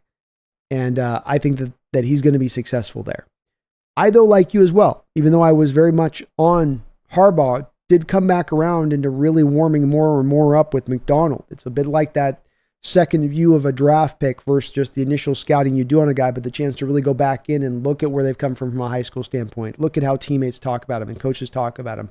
Look at how individual snaps run with them over the course of the game. It's the same thing with Mike McDonald when you understand his path. And much like with Harbaugh, he's got kind of a mini Harbaugh career that he's had happen himself, being, starting out and coming up so quickly through the ranks at such a young age and doing great stuff with Michigan and then coming and doing great stuff with Baltimore. So I'm with it. I'm sold on Mike McDonald. I love it as a choice.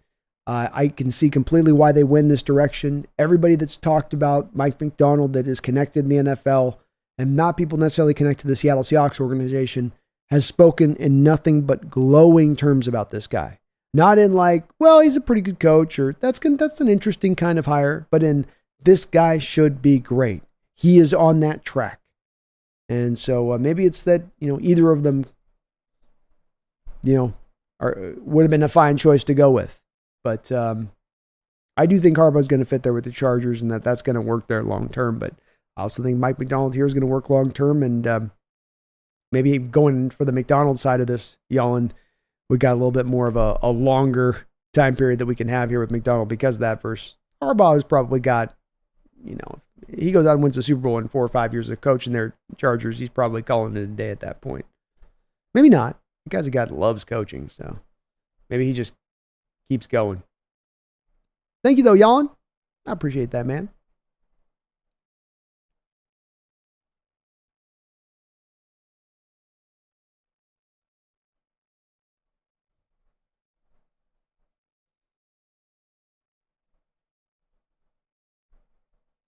Boo says, how do you feel about next year's quarterback class? Personally, I love Caden Salter from Liberty. He is a much better prospect than Malik Willis. I've heard Caden Salter's name, Boo. I haven't had a chance to take a look at him too closely as of yet. I've watched a good amount of tape of Shedeur Sanders, a lot of tape of Quinn Ewers. Looked at Carson Beck. I've looked at the kid out of Texas A&M. I'm well acquainted with KJ Jefferson's game and Tyler Van Dyke's game. Riley Leonard out with Notre Dame is a very interesting guy to watch. I like a lot of what he brings to the table and exactly what you want in a modern quarterback. Caden's on my list, so I'm definitely going to take a look at him, Boo. I think it's very open right now as far as usually in previous years you've kind of come into it knowing who the top guys are going to be there that we're going to be looking at.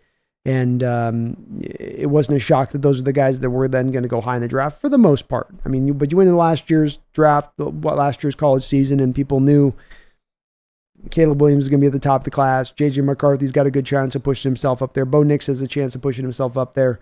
This year, it does feel like it's more of an open-ended list, Boo, where it's Caden Salter could come rise up. It could be that Connor kid out of Texas A&M turns it on and he becomes a kid who rises up. It feels like it's going to be probably a little bit of a guy that rises up to become those real good prospects at the position that aren't necessarily going to have the 2 or 3 years of college production to lean back on necessarily.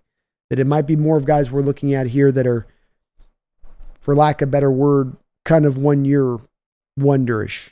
But I will try check back in with you within another show or two. I'll try to take a look at Caden Salter because I do want to get a look at all these quarterbacks before we get into the college football season to at least have an idea of what they were prior to the year coming in, because then, of course, it educates me as we get into the season. When they start to do better or refine things that were problems in their game from the prior year, that's a good indicator that guy can get better as you go into becoming a pro and that his upside raises along with that.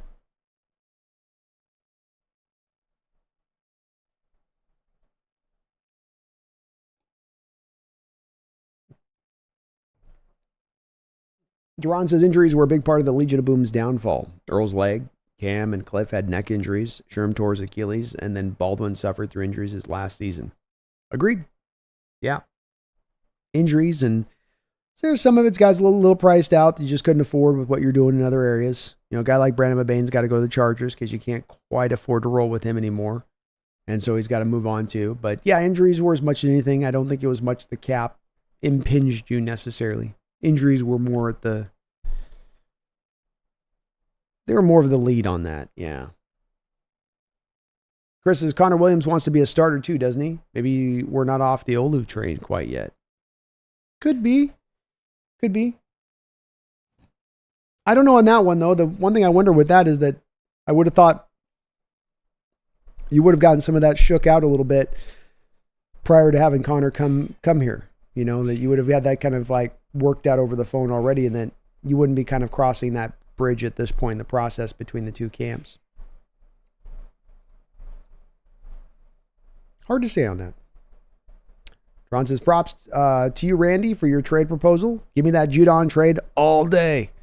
Get Taylor's weak ass out of here. Oh, hold on, Duran. Let me do this right. Let me read your comment right here, Randall. Hold on. Duran.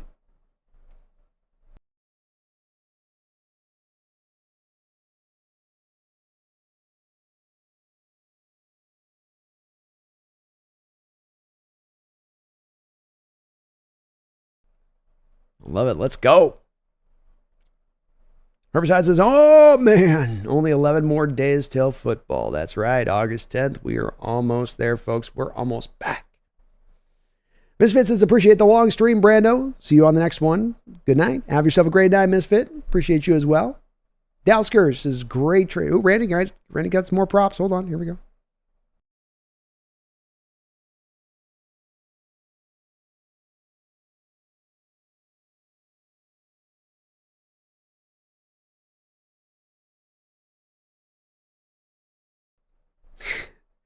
The fans have spoken. It's time to get June on, Randy. You got everyone on the trail on this one now, man. Chad says there is something culturally wrong with an organization, San Francisco, when you have all these guys wanting to fight each other for ridiculously bigger contracts. Like, they really don't want to be there and need to be greedy to somehow feel okay about it. Definitely the way that's been pushing with those guys individually. And the Niners have done a very good job in keeping the Super Bowl window elongated, where a lot of other organizations, I think it would have closed by now. It helps when you're not paying the quarterback to be able to handle these sling and arrows of these great big contracts that are being bandied about a little bit. But yeah, they're not, nobody's giving any discounts, and nobody's doing the team any favors on that side of it either, Chad. There was one point, I think, this offseason where Niners would maybe even be at like $28 million for Brandon Ayuk, which would have been a great contract for him, really well paid, certainly right around market, acceptable market rates. But then a new deal gets signed, and he's like, "No, I want 30." And you go, "Oh man, really? $2 million more? You need the $2 million? Like, we got some other guys here, man. I don't care. 30. All right." Kevin says they're dropping Purdy as soon as he requests money.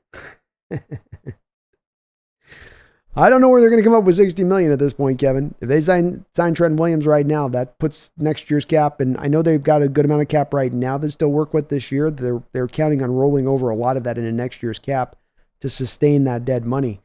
But that's not looking like that's going to happen really at this point. I don't know how they come up with the money at this point, outside of cutting a substantial number of contracts or getting Purdy to take a discount.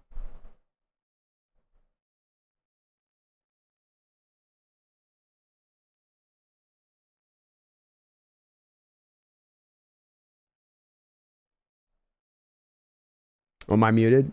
My volume out? Voice changer isn't working? Is it working now? Hopefully I didn't mess something up. Give me an okay in the chat if you guys can hear me okay. If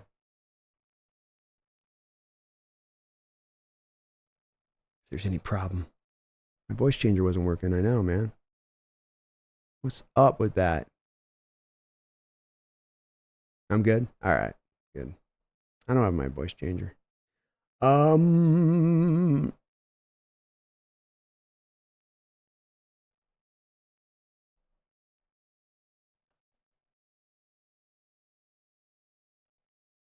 says, I can't believe Trent is holding out. I can't believe Trent is holding out, not just holding in. That makes it serious. He's willing to acquire mandatory fines. I think he's using a bit of the Chris Jones approach to this, Yalin. Remember Chris Jones last year in a similar fashion? We had expected it was going to be more of a hold in, and he found, I think that his camp believed that there was going to get more of a chance of a deal getting driven to getting done if he just simply held out. I've got a theory on this a bit, Yalin, in that you've got the guy in the facility, you've got the guy in the meetings, and he's a part of all of the process of the installation. But in both Trent Williams' case and in Chris Jones' case, you could also see where the team could kind of use that hold-in thing against them because they're the unique player who maybe doesn't need the practice time. They don't really need to be out there. Maybe even it kind of benefits that player being able to take a bit of the training camp off to preserve their body throughout the course of the season so that the team in kind of from their perspective, they go, okay, we'll have him hold in. We won't give him more money. He rests his body. He's fresher as the season comes along. He's a little bit pissed off at us, but so what? We don't want to give him the money. That's what it is. So I think that's why Chris Jones last year did that, is that he goes, no, I'm not in the building. I'm just not here. For all you guys know, I'm just sitting on my couch, not keeping my body prepped and ready to go. You don't have an eye on me. You don't know what I'm doing. And that starts to make teams maybe a little bit more nervous, and that both Jones and Williams had earned a lot of money prior to this final holdout. This is that leverage thing where I'm not needing this last contract. This is like, would be nice for me to have it. If you guys don't want to give it to me, then I don't need to play. They can really hold that huge sway over the team where you're forcing the team's hand, forcing them into that box that they don't want to go into. But it's doing that. It is indeed doing that. And he's got the leverage in this situation, that's for sure. Little Dallas Cowboy says, makes sense, Brandon. Guide looks good. Micah making business decisions. Thank you. Yeah, my pleasure, man. And Michael will turn it back on once the games go live. He just doesn't want to lay the body on the line for talking about practice. Yallin says, Live Out Randy meant Russell hurt his calf from wearing his cleats to bed the night before and slipped getting up.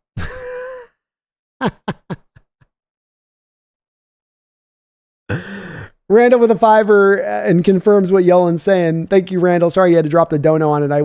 The T Russ threw me off. I thought it was B Russ, but I thought, is there a T Russ? I'm forgetting a T Russ. He says, my buddy said Russ hurt his calf from slipping at his house. Said he was so excited the night before camp, he wore cleats to bed and slipped on the floor. I don't know if it's true.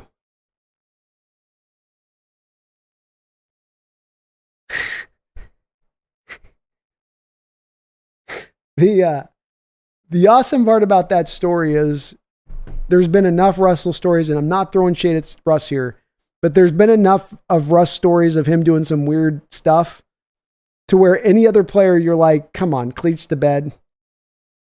Cleats to bed, really? No way. But high knees Russ on an inter-Atlantic flight over to Europe. Could that guy wear cleats to bed and then have forgotten he wore cleats to bed when he got up and then slip it? Yeah. I want to think it's not true. But I wouldn't gamble my life on it, Randall.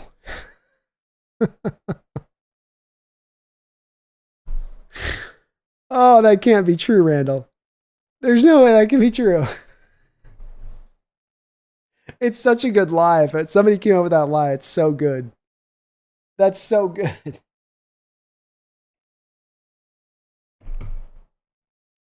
Oh, man. Ran the Cut, thank you for a year.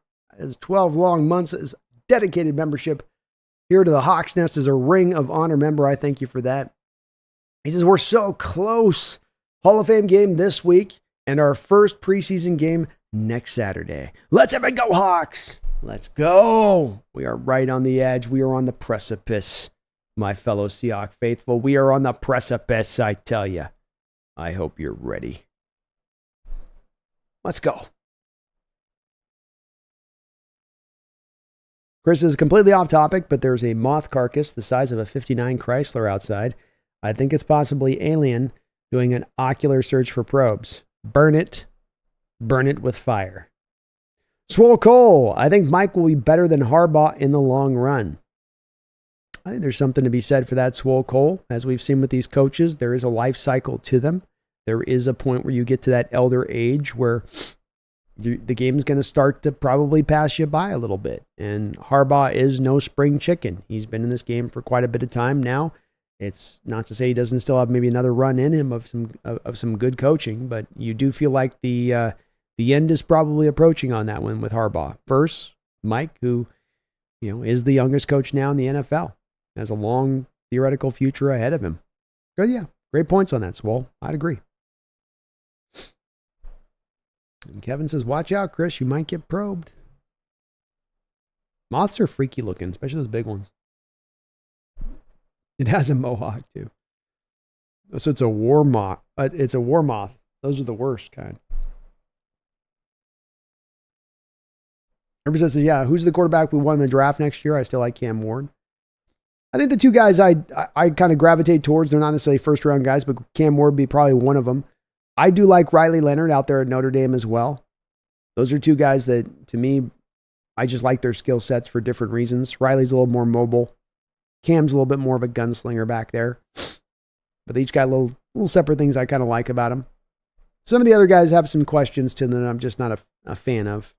Things that I just I'm going to need to be sold on their game, like Ewers and Shador and Van Dyke, if you want to talk him, or the kid that's played like 16 colleges. What's his name? The guy out there at Oregon State. I think he's at a new place again this year, too. Jan says, most intriguing teams for me outside of Seattle is Harbaugh with the Chargers and Dan Quinn in D.C. Very telling as to what our Seahawks could have been with them as our head coach. Indeed. Yeah, you got to see what other directions those teams will go versus what you could have been versus going back to Quinn and what he would have done there. You know, it would have been interesting to see their approach with Quinn if he had come in here and how much different this offseason would have looked, or if it had looked off any different.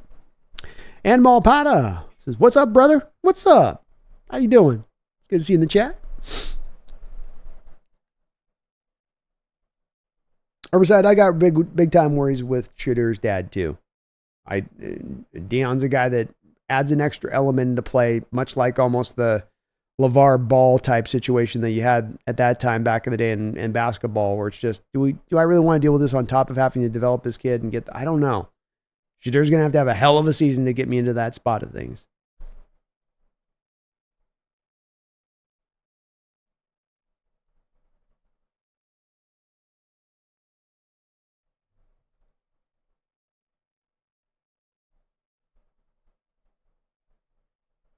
Little Dallas Cowboy says they push the market to help other players about to get paid and for their families. Bull squat. Yeah, I don't have a problem at all with those players asking for the money for sure, Dallas Cowboy. I mean, this sport, short as careers are, you got to get every last dollar you can get. But it is also, when you're doing that and everyone's doing that, it can also be the thing that is a big part of what then causes, if you're in a Super Bowl run, a potential Super Bowl window run, that helps to cause that window to close. And that you look back on it and you go, oh, everybody needed to make sure they got paid. And that's what happened. Not that you necessarily cast aspersions for people wanting to get paid, but that it is indeed the cause then when that window does close and close fast. Yeah, Carson Beck is very boring, isn't he, Herbicide? Man, I watched that tape and that was the quickest evaluation of no. Not sure the hype behind that guy either. Chad says DJ Moore just signed a new 4-year deal for like $100 million. That seems reasonable. Yeah, 110. Yeah, that is reasonable for his price. $27 million a year. The market standard right now is basically 30 plus. Randall, thank you for the $2 donation. Says B, cool if coaches took Wonderlic. Mac would ace it. Yeah, he'd definitely be probably one of the higher rated ones on that one. That's for sure. Every time you hear the players talk in any of these press conferences so far here in training camp, Randall, every single one of them, every time that they're being interviewed, mentions how smart he is and really dives into how they mean how he's smart. You know, they don't just go, yeah, Coach Mac's smart and we're out here practicing hard and we're just taking it day by day and we're just doing what we can do. You know, they go, here's how he's smart. This is the way he does it. It's kind of, he doesn't even know how smart he is. You know, they really get into it, Randall, with that. And, when you have that many players noted in that way, and you've already heard that with him coming in anyway, it makes you really believe it with him. Thank you for letting me know. And the guys on the mic. Sorry, my voice changer didn't work. Systems have been a little bit touch and go today.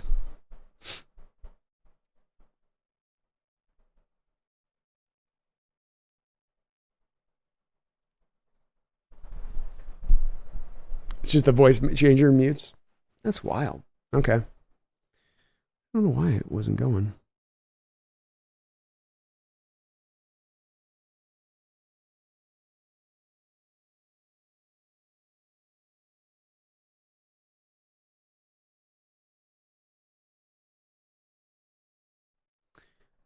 Chad says, I think Chicago has the top wide receiver trio in the league. Now, if that passing game can come along with Caleb's strong arm, only question mark is really Waldron's play calling. Laughing out loud. Well, you saw last year, you had a hell of a trio here last year with those guys and how that worked, Chad, and wasn't necessarily able to always maximize that to the utmost. Certainly, Waldron is not going to have a lot of excuses to run to if that offense isn't good. He's been put into a situation as far as a coordinator there, even though he does have a rookie quarterback who does need to have some growing pains to go through to get himself a little bit better with playing on time and on script at times.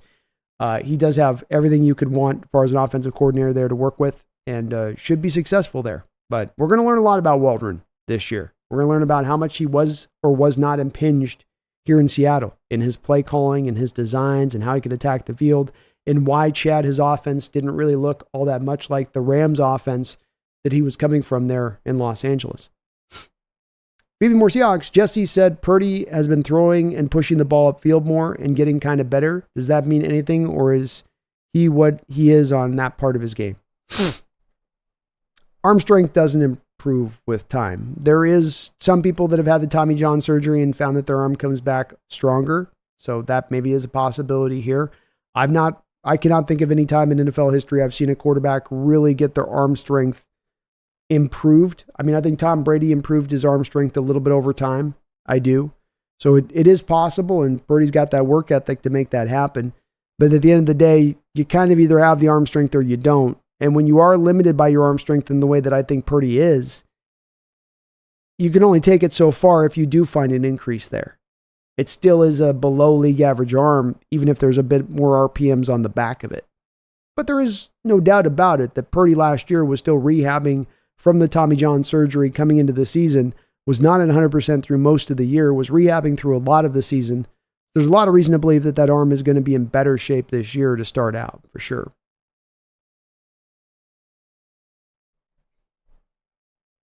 Lexus says, how do y'all feel about us playing the Chargers? I'm okay with it. It's a preseason game, so it's kind of whatever on that, you know.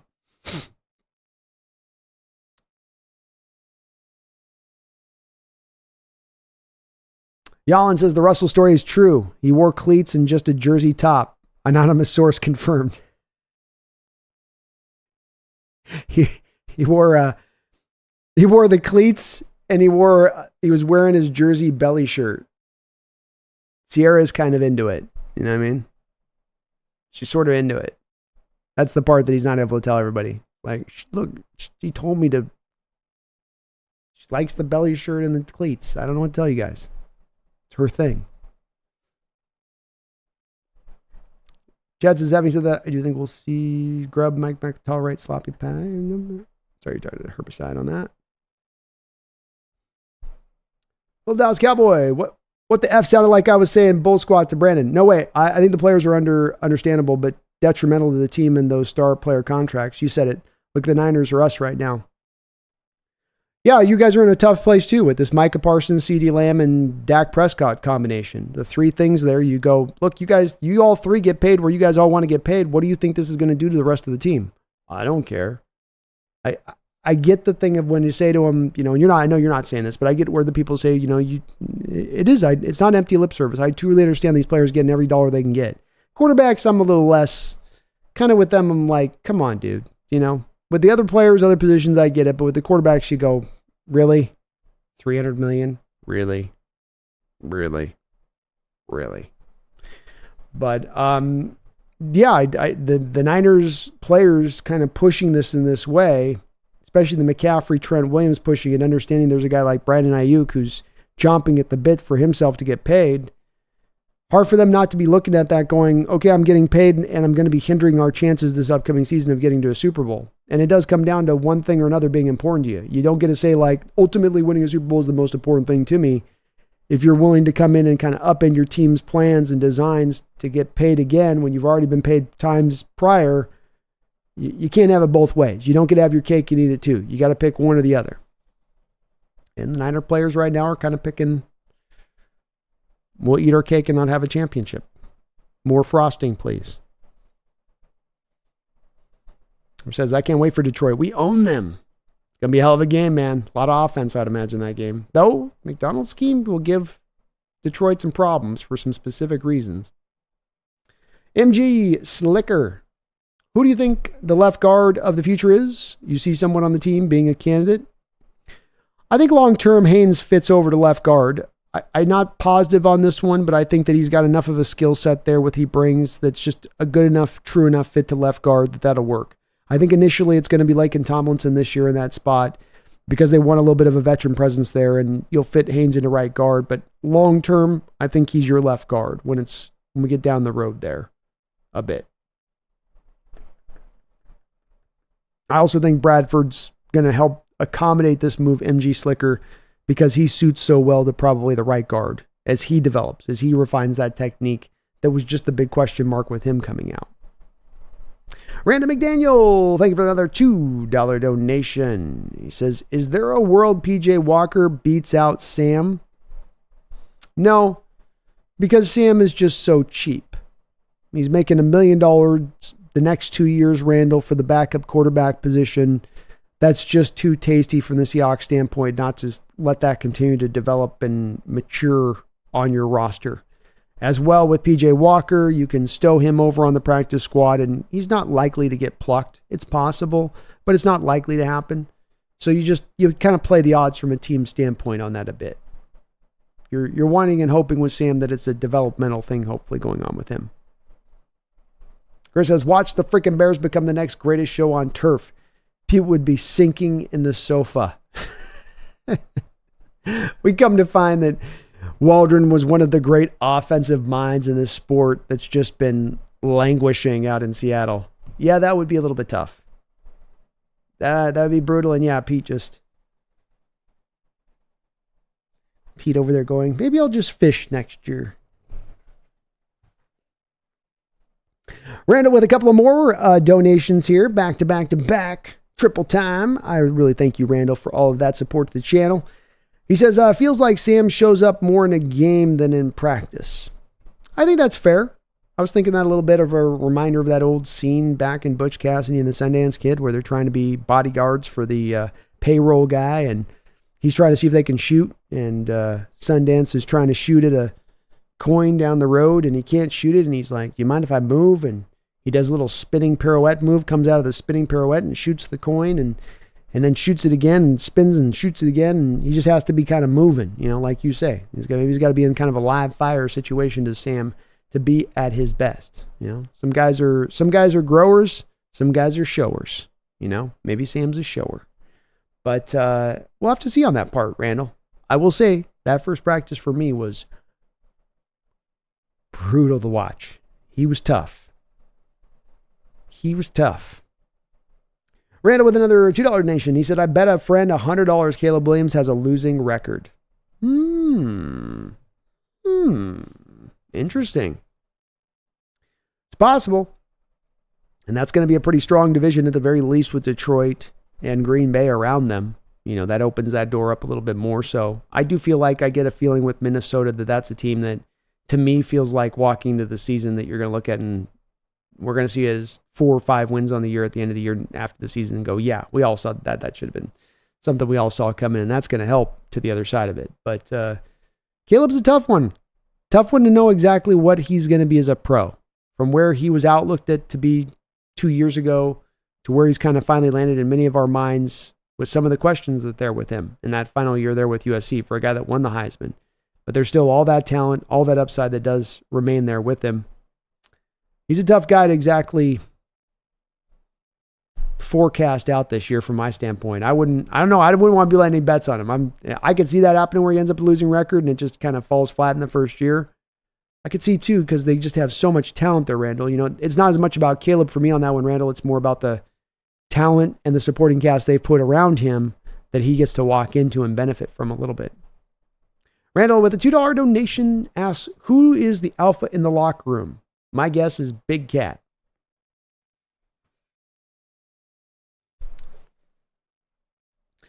I think you covered it in your next dono who probably the main alpha is right now in the defensive room, and that's going to be Jaron Reed. I'm guessing Jaron has kind of been that more leader guy in that way. I think probably a Julian Love type is likely to be a guy that is also maybe a candidate to be a captain type guy in that spot as well. So I would fit there. Big Cat, maybe a little bit. I mean, you got the Big Cat kind of fits into kind of like a Draymond Jones or a new Chenna, where those guys are good men in the locker room. They can even be leaders and they'll help out the rest. Are they true kind of alpha types? I don't know on that front of it. Or are they guys that guys are going to listen to and, follow? Yeah. Witherspoon's kind of got that in him too. Offensively,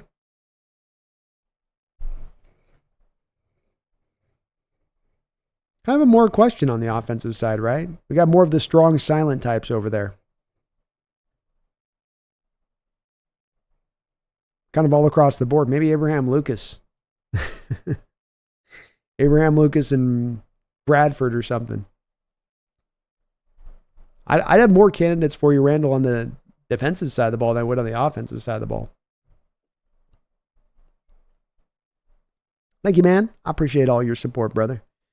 Yalin says, if Hal lights it up, I can't say that word right now, improvising in preseason, it's going to get loud from the majority of the fan base, unfortunately.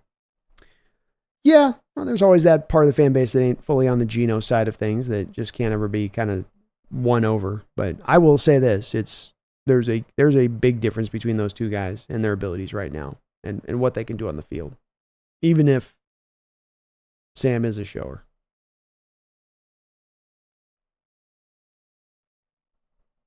Randall's awesome, Duran. He's awesome. One of my OGs and a longtime contributor, supporter on the channel. Part of what makes me able to do this is the support on the channel from the donos. That is for sure. I really appreciate it. Swole Cole says, I think Kobe Bryant will be a dark horse blue chipper this year. It's possible. The team does seem to have a plan for him. He was in a recent interview talking about how he was being used all over the place in the defense so far. And that's one of the things that I thought was going to give him a real inroad to making this roster. And maybe above that, like you say, giving him a chance to actually make some impact is the fact that he can play so many different positions, that he has such a background now in playing so many different positions. That's the kind of stuff that McDonald loves. Radu Turkin, B, what are your early predictions, best picks for rookies, wide receiver 2, 3 in fantasy this year?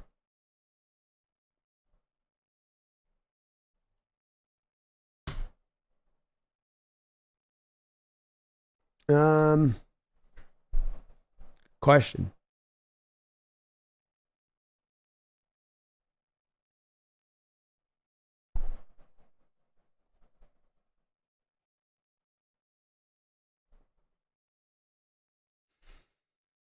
Let me give you some value, guys. I don't know if you'd rank them into the like pure 2 wide receiver 3 types, but let me give you some value, guys, that I think are something to just keep an eye on. I think Michael Wilson with the Arizona Cardinals, Greg Dortch is getting talked about. I know Marvin Harrison is there, but Wilson had a really good rookie year, and that team's going to throw the ball a lot and be behind in football games a lot. And that's a guy to really pay attention to, I think, in that offense.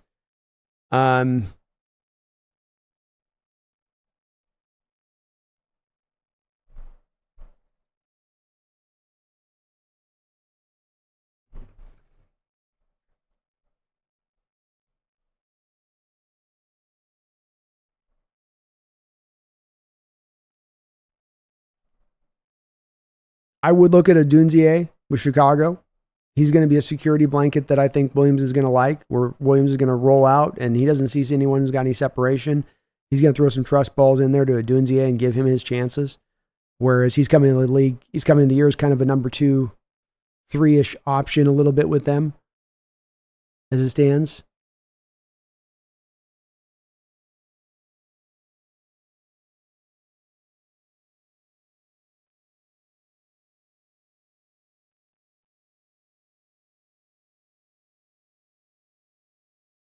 I would look at Lad McConkey with the Chargers. Chargers moved on from 2 receivers this offseason, and Quentin Johnson, every time I flip on freaking Twitter, is dropping another pass.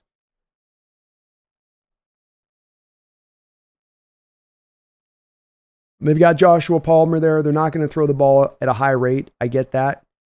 But Lad McConkey was a really good-to-go guy who had some shades of kind of a Cooper Kupp to his game coming out.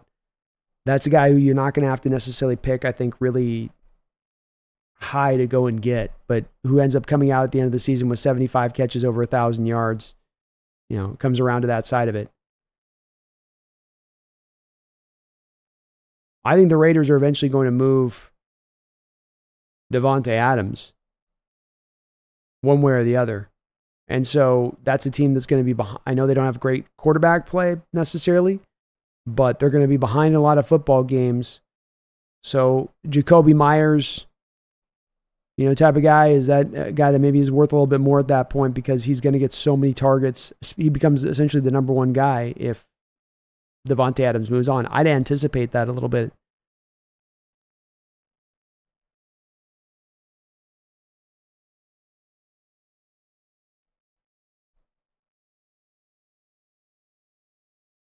Mm-hmm.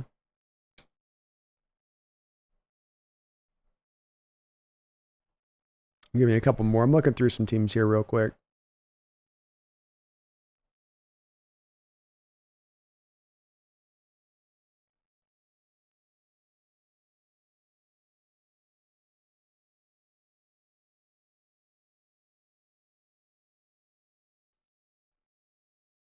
I'd avoid Diggs with Houston Texans, obviously. Dell's not a bad two, but I think you probably are aware of that one. Brian Thomas, I think, is an interesting guy with the Jaguars. Another team that's probably going to throw the ball a lot. I like Brian Thomas a lot. Came very close to having him with a blue chip grade there. He'd be a guy that I would take a really close look at.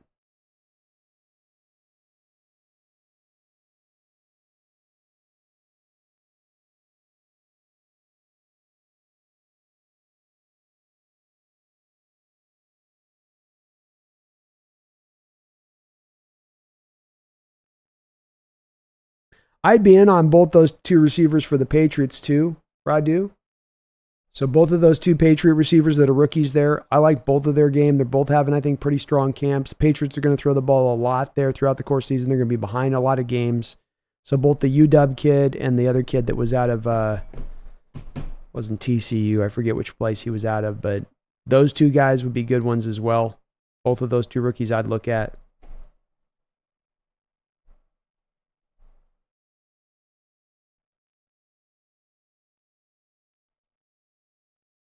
Buffalo's got Khalil Shakir technically as a number one. I think a lot of people are going to go for Keon Coleman instead of Khalil.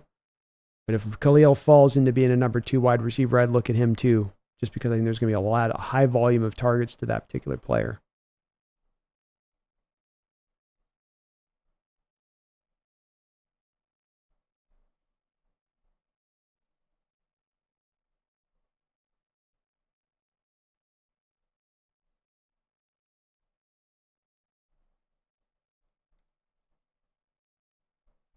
Tell you what, too, man.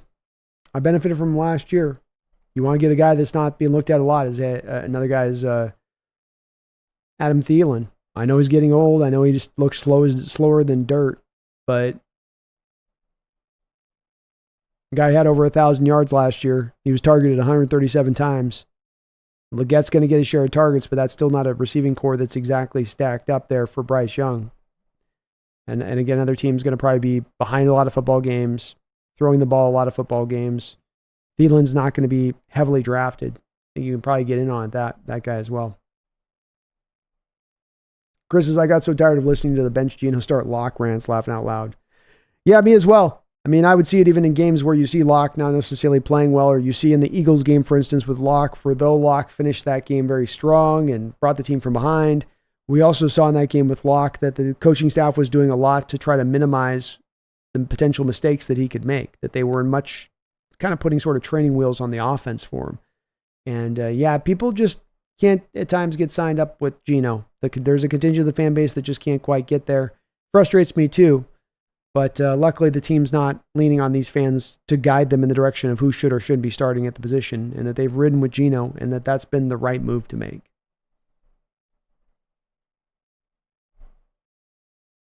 I do think Locke, like Herbicide says, I do think that Locke is going to take over for Daniel Jones in New York. Daniel Jones is looking like toilet paper right now at training camp. Olu will probably be our center, mom and pops. But the team is in negotiations technically with Connor Williams at this point, so there is a possibility there that you could, end up making a move there and having him instantly slide in to become your starter. But by all accounts, Olu seems to be going and doing fine, and hasn't anything to lose the job necessarily. Did I see anything at training camp? Team was just really workmanlike. It was pretty by the numbers there at training camp from my side of it. I thought that the offense carried the day on day two. A lot of scoring. Day one, there was a little bit more of a back and forth. I thought Geno absolutely looks sublime right now. I mean, he is on it in every way. Your wide receivers look like difference makers. DK Metcalf, JSN, Lockett for the little bit of run that he got. Even Bobo. These guys look like as solid a four stack of any wide receivers you're going to find in this sport. I mean, these guys can get it done. They were very, very impressive. So that was the main things that stood out to me. They didn't have pads on when I was there, so it's, not as much kind of going on mom and pops at that point. It's kind of quiet at that point, but it was good camp, workmanlike, got the work in. Fun to watch the 7-on-7s, watch both quarterbacks kind of go at it with it. I do think that there is a big difference between Sam Howell and Geno Smith. These guys are not close right now as it currently stands.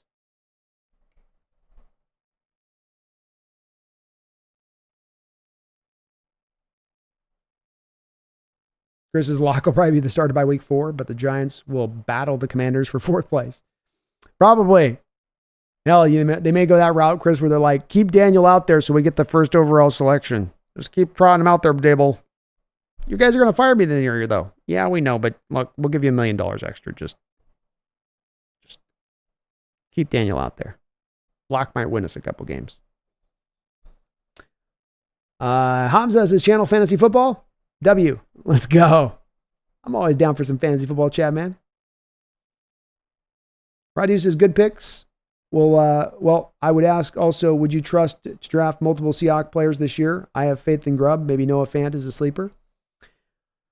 If I was drafting the Seahawks players, I'd probably want to grab them Radu with a little bit of value to them. I don't think you're getting value with JSN or DK. They're going to be their name recognition is going to take them too high in the leagues. With Lockett, I worry with him and taking him. We were talking a little bit about this earlier in the stream as I think about it, and that there may be some draw this year at times to have Bobo come out there and take some of the snaps that you might traditionally give to Lockett because of how much of a difference Bobo is out there as a run blocker versus Lockett. And we'll see if that does play out to be the case, but this would pull me off of either of those two guys as an option. I think that you mentioned the right one when it came down to it, which would be Noah Fant as a guy that you get a little bit later as a tight end.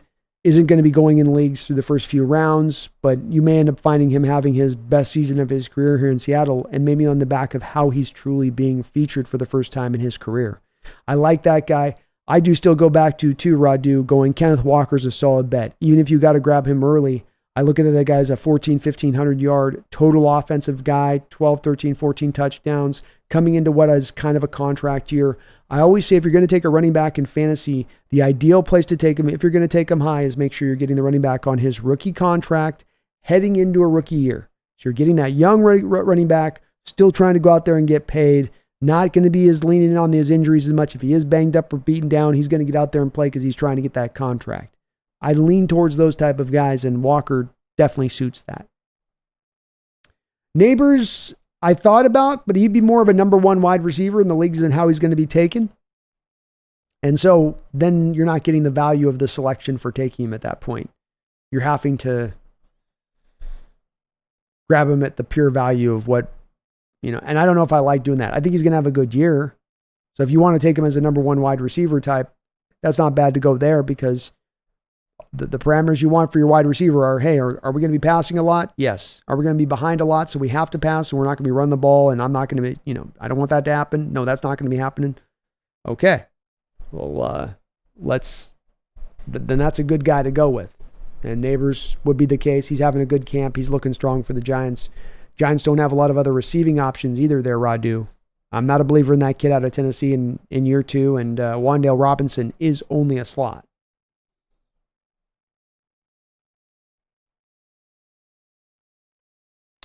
Random McDaniel, thank you for another $2 donation. I appreciate you for that. He says, Fant's mid-career surge like Eric Ebron, my hot take. I like it, man. I would love to see that for it, where we got Ebron going from the Lions to the Indianapolis Colts and was able to find a little bit of productivity then that he didn't able to really find with the Lions as a former, I think, top 12 pick in the first round. Wasn't able to quite get there with the Lions, but did find some of that productivity there with the Colts. Sometimes how you're used and your role within the offense and when you're actually made a priority in your usage can be a big part of your establishment and your productivity. And with Fant, it isn't a matter of he's not been a good player or he hasn't been consistent or held up his end of the bargain. It's just that he hasn't always been in the greatest of offenses, And he's not always been featured like you would think a former top 21st round pick tight end would be featured in these offenses. I think that's going to be likely to change a little bit this year, Randall, especially knowing how Grub loves to use his tight ends and work them into the offense. Radu says drafting the Seahawks defense. That's not a bad one to go with because they're not going to go up high with their history. Unless you're getting a lot of homers in there, they're not going to go high. And they've got a lot of potential up ahead of them. And with defenses, you can afford to miss because you can always flip out defenses on a weekly basis if you got to do that, if you're not landing on a real strong one out the gate. Brian says, I like Sam, but his time is in the future. Agreed. Brian also says, got to go, y'all. Thanks for battling through the issues to bring us together. Bring us all together. My pleasure, man. Sorry about the technical difficulties today, but we got this bird off the ground eventually. We had to go past the runway. We had to take down a chain link fence. We got this thing up in the air somehow, some way. Ron Evers says, theoretical physics question for you, Brando. If Prime Cam hits a full speed DK Metcalf with his shoulder at a 40-degree angle, how many Tweety birds would DK see flying around his head? I think we've seen many of those shots that DK's taken where he's gone over the middle on a play, caught the ball, the corners come in and hit him, and we've seen the corners gotten kind of the worst end of it, where you don't want to maybe do that on DK. Cam would probably be the one guy that could come up full force and put DK up on his back, where DK'd go, ow. Yeah, I don't like when that guy hits me. And DK would be seeing about 5 Tweety birds. Just that one's definitely putting him out for the game. We saw at one point Cam put Calvin Johnson in one game on his back. He didn't knock him out of the game, but he gave Calvin a nice lick where when those two forces came together, much like we saw with Calvin, which was very infrequently this would happen, Cam got the better end of the bargain on that one. Radu says, what do you see of PJ Walker there compared to Hal? PJ's kind of got, Radu, this is going to be an old reference for you. Randall's going to like this reference. Some of my older head guys in the chat will like this reference. He was wearing that number 15 out there, and he's got kind of the smaller build. He reminds me a lot of the Seneca Wallace kind of look to him out there. You can feel he's got a little bit of that bouncy athleticismness to him and how he moves, and he can he can throw well on the run in addition to that. That stood out. Sam's got a little bit more of a cleaner delivery, a more free and easy delivery. With PJ, it's kind of just, it's not clunky bad. It's not wind up bad. It's just not free and easy good. Like you kind of get a little bit with Sam Howell. But he was nice back there, showed some good throws, and made some nice throws on moving around back there. And he's got a different level of mobility. And he looks just a little bit like Seneca back there to me.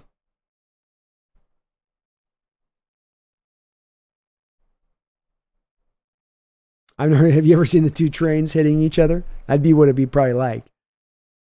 Randall, thank you for another $2 donation. He says, remember when Bradford scrapped with the big cat on Monday Night Football?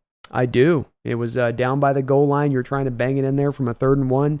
When it's going to get dirty in there, that's when the combative nature of the sport is at its most intense, because you're just trying to get a yard in, and they're trying to not give up a yard, and it's, it's just going to be a fight back and forth all the way through.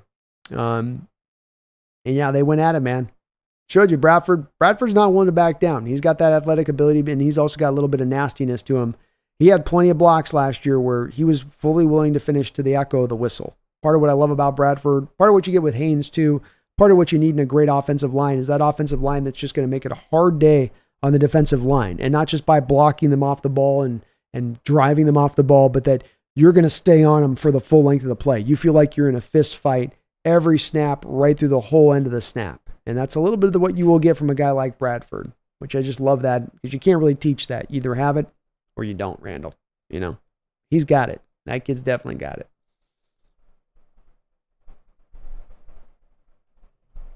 Little Dallas Cowboys says, when is prime Cam Zeke barrel rolled and kept running? I remember that. Yeah. Zeke got the win on that one, man.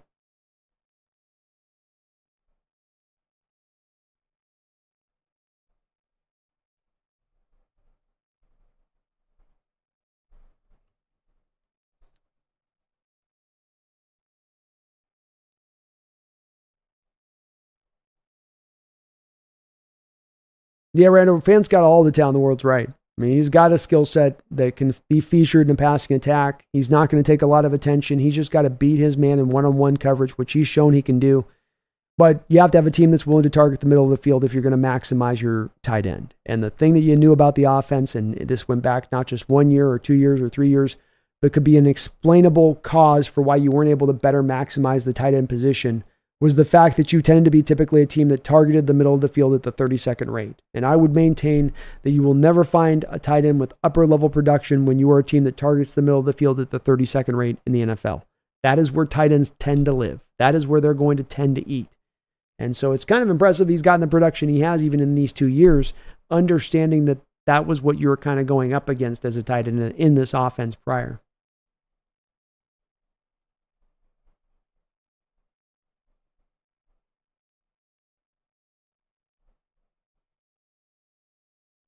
Radu says, what about 38 Brady Russell? Probably a practice squad tight end. Do you see any upside with him? He's out there making a couple catches in practice that I watched Radu, but he's stacked up on the depth chart pretty good. I don't even think maybe even Mabry makes it over him on the practice squad. But a lot of energy. He's got that hair, I think, right, Radu? So you got his hair's bouncing around back there. Randall says, going to bed. Appreciate the show tonight. Hey, Randall, you have a great night, man. Thank you for all your support on the channel with all of your donations, brother. I really do appreciate that. You know that. And you have yourself a great night. Tell the kids I said hey, and the wife I said hey. I do appreciate you on that. We're going to probably put a bit of a button on this show tonight. This is probably a good time to do it as we're getting kind of closing in on the 4-hour mark. I want to thank the sponsor of this show. That's Underdog Fantasy. We're talking about fantasy. Well, you're getting fantasy right now. We got pick'ems that are tasty to be had for season bets. We're going to go through some of these pick'ems here for the upcoming season. And I'm going to show you who I'm going to be looking at, trying to make some money here as I can throughout this year on some of these picks because they're nice. You know, you got me up here like DK Metcalf at 900 yards. I'm taking that. You got me at Geno Smith at 3,600 yards. I'm taking that. All you got to do, though, today is use my code NEST or click down the description section below. If you expand the description section, you'll find a link to the Underdog site that automatically will input that code for you. The code is NEST, N-E-S-T, and that will match you up to 100% of your first deposit up to $100. So $100 from me to you through the Underdog Fantasy app, and all you've got to do is use my code NEST. There are some limitations that do apply in the state of Washington. If you're outside the state of Washington, they're pretty much full go. And if you are in the state of Washington, if you are in a casino in the state of Washington, you can use the app full go in that rate at that point. But thank you to Underdog Fantasy for sponsoring the show. Thank you to Randall for helping sponsor the show with all of his great donations here in the chat. Ran the cut. Y'all in for the multiple donos. Really appreciate you guys all for that. Real cheese.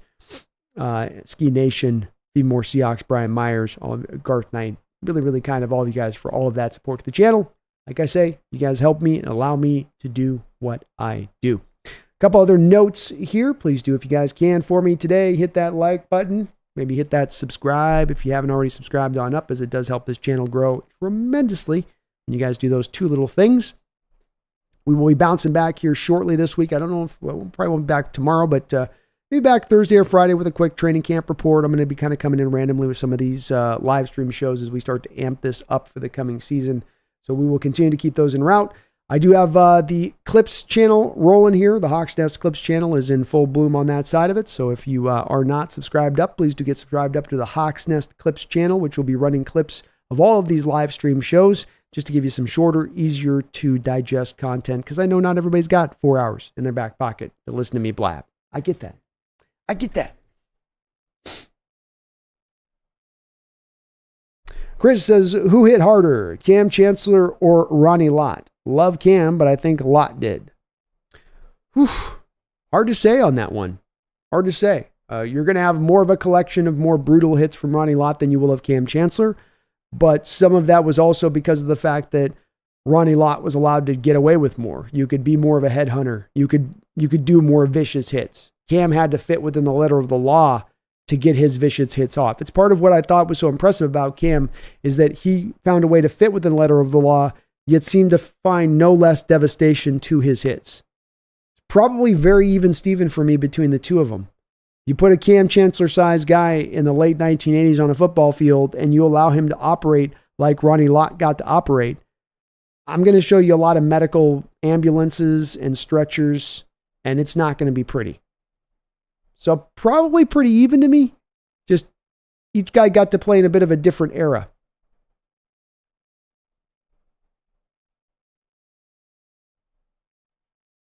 Rosette says, when Cam broke Mike Iupati's face mask, left in a stretcher, left guard 320 pounds, played for the Cards at the time. And that wasn't the first lineman that that wasn't the first Arizona Cardinal offensive lineman that he laid out. We got that one rep he's got against that one lineman where he's just setting the edge and he crumbles him. Forget the guy's name. Have yourself a great night, Randall.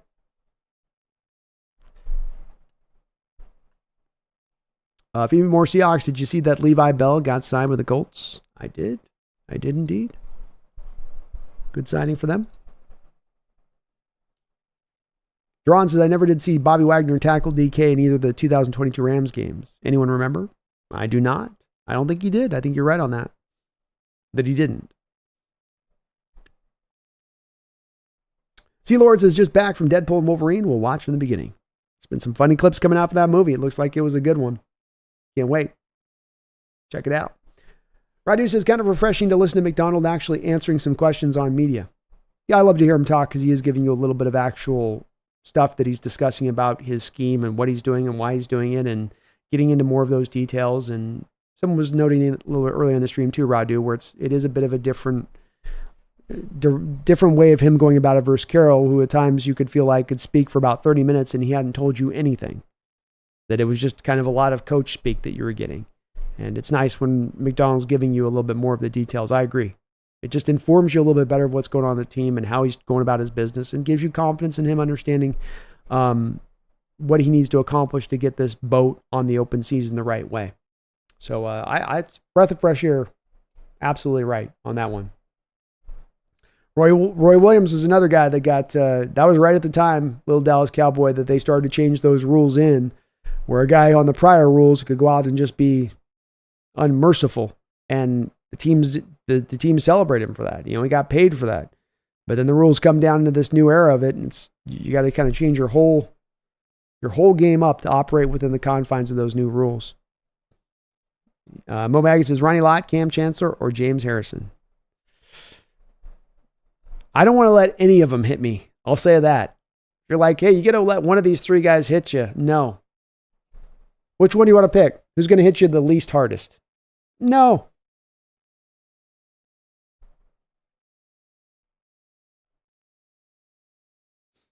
They both be penalized like mofos. Yeah, they would. Best hit goes to Largent for his revenge hit. That was a hell of a hit. That's an all-timer for the Mike Harden hit, man.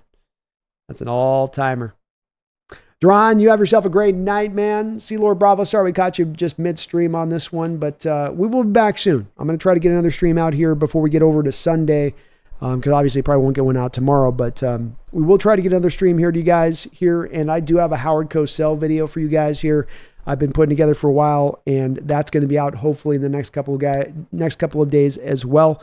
Just been kind of waiting to make sure we had everybody, all eyeballs back on football here, and everybody's back in the role before we get that released out. So that is en route as well. I'm hoping to have that to you guys very, very soon. Herbicide, Largent or Julio Jones. I'm Steve Largent all day. Atwater was another great hitter, Chris. We all remember his Christian Okoye blast where he almost basically, after that hit, Christian Okoye was never the same, it seemed like. But Atwater was another one of those really great hitters in that era. Absolutely, he was. Absolutely. All right, well, we will be back around here very shortly, you guys. I appreciate you, everyone, for checking and watching, all the support and donations on the channel. And as always, as I like to say with this too, above all else, thank you for just the great chat and the great interactions. And as always, keeping things just on the level here in the chat. You guys know what time it is. You know what we're trying to do here. Ain't about people dunking on each other, about somebody having the smarter, greatest, better point than anybody else, myself included on that. It's about this being a brain trust and being a place we talk about football and just sort of turn over what is and what could be. And you guys always get that every show. And I always want to make sure I'm noting it because I think it's a very hard thing to find out here on these YouTube worlds, on these online worlds. And I can always count on you guys without fail every show to be there on it. I thank you for that. Really, really from the bottom of my heart on that side of it. We will be back very soon. Very, very soon, hopefully with just in a couple days. If there's any breaking news, you guys know I will be going live. Won't be long at all here till we get the start of the season. We're turning into August here in the next couple of days. August 10th, we got the first preseason game.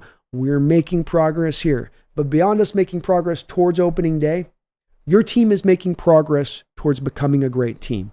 The talent is here. The coaching staff is here.